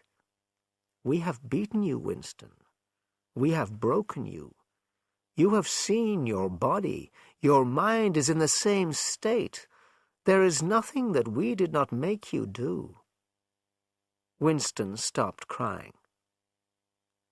"I have not betrayed Julia," he said. O'Brien looked down at him thoughtfully. "No," he said. "No, that is true. You have not betrayed Julia." Winston thought again how intelligent O'Brien was. Nothing, it seemed, could stop him admiring the man. O'Brien had understood that Winston still loved Julia, and that meant more than betraying the details of their meetings. "Tell me," he said, "how soon will they shoot me?" "It might be a long time," said O'Brien. "You are a difficult case. But don't give up hope. Everyone is cured sooner or later. In the end, we shall shoot you." Chapter 12. Room 101. He was much better. He was getting fatter and stronger every day. The new cell was more comfortable than the others he had been in. There was a bed and a chair to sit on. There was paper and an ink pencil. They had given him a bath, and they let him wash frequently in a metal bowl. They even gave him warm water to wash with. They had given him new overalls, pulled out the rest of his teeth, and given him new false teeth. Weeks had passed, perhaps months. He could count time passing by his meals. He received, he thought, 3 meals in 24 hours. The food was surprisingly good, with meat every 3rd meal. Once there was even a packet of cigarettes. His mind grew more active. He sat down on his bed, his back against the wall, and began to retrain his mind. He belonged to them now, that was agreed. As he realized now, he had given in. He had been ready to belong to them a long time before he had made the decision. From his first moment inside the Ministry of Love, and yes, even when he and Julia stood helpless in front of the telescreen in Charrington's room, he had understood that it had been stupid to fight against the power of the party. He knew that for 7 years the thought police had watched him, looking down on him like an insect walking along a path. They knew everything that he had said or done. They had played his voice back to him, shown him photographs. Some of them were photographs of Julia and himself. Yes, even... He could not fight against the party now. And why should he? The party was right. He began to write, with big, childlike letters. "Freedom is slavery. 2 and 2 make 5. And while he worked on Crime Stop inside his mind, he wondered when they would shoot him. They might keep him here for years. They might let him out for a short time, as they sometimes did. But one day they would shoot him. You never knew when. Often they shot you from behind, in the back of the head. One day, or one night perhaps, he had a dream. He was waiting for them to shoot him. He was out in the sunshine, and he called out, "Julia! Julia, my love, Julia!" He lay back on the bed, frightened. How many years had he added to his time in this cell by shouting out her name? There was the noise of boots outside. O'Brien walked into the cell. Behind him were the officer with the emotionless face and the black uniformed guards. "You have had thoughts of betraying me," he said. "That was stupid. Tell me, Winston, and tell me the truth, because I will know if you are lying. Tell me, what do you really think of Big Brother?" "I hate him." "You hate him. Good. then the time has come for you to take the last step. You must love Big Brother. He pushed Winston towards the guards. Room 101, he said. Winston always knew if the cells were high up or low down in the building. The air was different. This place was many meters underground, as deep down as it was possible to go. It was bigger than most of the cells he had been in. There were 2 small tables in front of him. One was a meter or 2 away, the other was near the door. He was tied to a chair so tightly that he could not move, not even his head. He had to look straight in front of him. O'Brien came in. "You asked me once," he said, "what was in room 101. I said that you knew the answer already. Everyone knows it. In room 101, there is the worst thing in the world." The door opened again. A guard came in carrying a box. There was a tube at the front of it. He put it down on the table near the door. "The worst thing in the world," said O'Brien, "is different for each person. It may be death by fire, or by water, or 50 other deaths. Sometimes it is something quite small, that does not even kill you." He had moved to one side, and Winston could now see what was on the table. It was a big metal box, and through holes in the sides he could see movement. Rats. "For you," said O'Brien, "the worst thing in the world is rats." Winston had been afraid before, but suddenly he understood what the tube was for. He felt very, very sick. "You can't do that!" he screamed. "O'Brien, what do you want me to do?" "Pain alone," said O'Brien quietly, "is not always enough.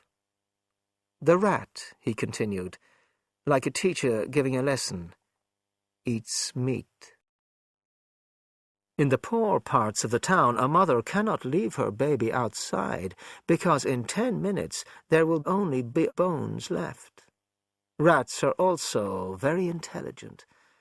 They know when a human being is helpless." The rats were big and brown. They were making little high cries, fighting with each other. O'Brien moved the box until it was a meter from Winston's face. "You understand this box and tube? One end of the tube goes into the box, and the other, wider end, goes over your face. When I press this switch, a door into the tube will open, and the rats will run along it towards your face. Sometimes they attack the eyes first. Sometimes they eat through the face, into the tongue." One end of the tube was put over his face. He could see the first rat, its face, its teeth. He knew there was only one hope, one last hope. He needed to put someone else between himself and that rat. He needed to give them someone else. And he heard himself shouting, screaming, "Do it to Julia! Do it to Julia, not me! Julia, I don't care what you do to her! Destroy her face! Leave only bones! Not me! Julia, not me!" He heard O'Brien touch the switch and knew he had closed the door to the tube, not opened it. The Chestnut Tree Café was almost empty. It was the lonely time of 15 hours. Music came from the telescreens now, but Winston was listening for news of the war. Oceania was at war with Eurasia. Oceania had always been at war with Eurasia. He drank a glass of gin, although it tasted terrible. A waiter brought him that day's Times. His finger moved on the table. He wrote in the dust, 2 + 2 = 5. They can't get inside you, she had said, but they could get inside you. And when they did, something inside you died. He had seen her. He had even spoken to her. There was no danger in it. He knew that. They took no interest in him now. They could even see each other again if either of them wanted to. But they did not want to. He had met her by chance in the park on a cold day in March. She was fatter now. She had walked away from him at first. When he caught her, he put his arm round her waist, but did not try to kiss her. He did not want to kiss her. They sat down on 2 iron chairs, not too close together. There were no telescreens here, but possibly hidden microphones. It did not matter. "I betrayed you," she said. "I betrayed you too," he said. "In the end, they do something so terrible that you say, 'Don't do it to me. Do it to somebody else. Do it to the person I love. You only care about yourself.'" "You only care about yourself," he had agreed. And he had meant it. He had not just said it. He had wished it. He had wanted her at the end of the tube when they... Something changed on the telescreen in the Chestnut Tree Cafe. The music stopped, and the face of Big Brother filled the telescreen. Winston looked up at the enormous face with a moustache. Tears ran down his face, and he was happy. He had won the fight with himself. He loved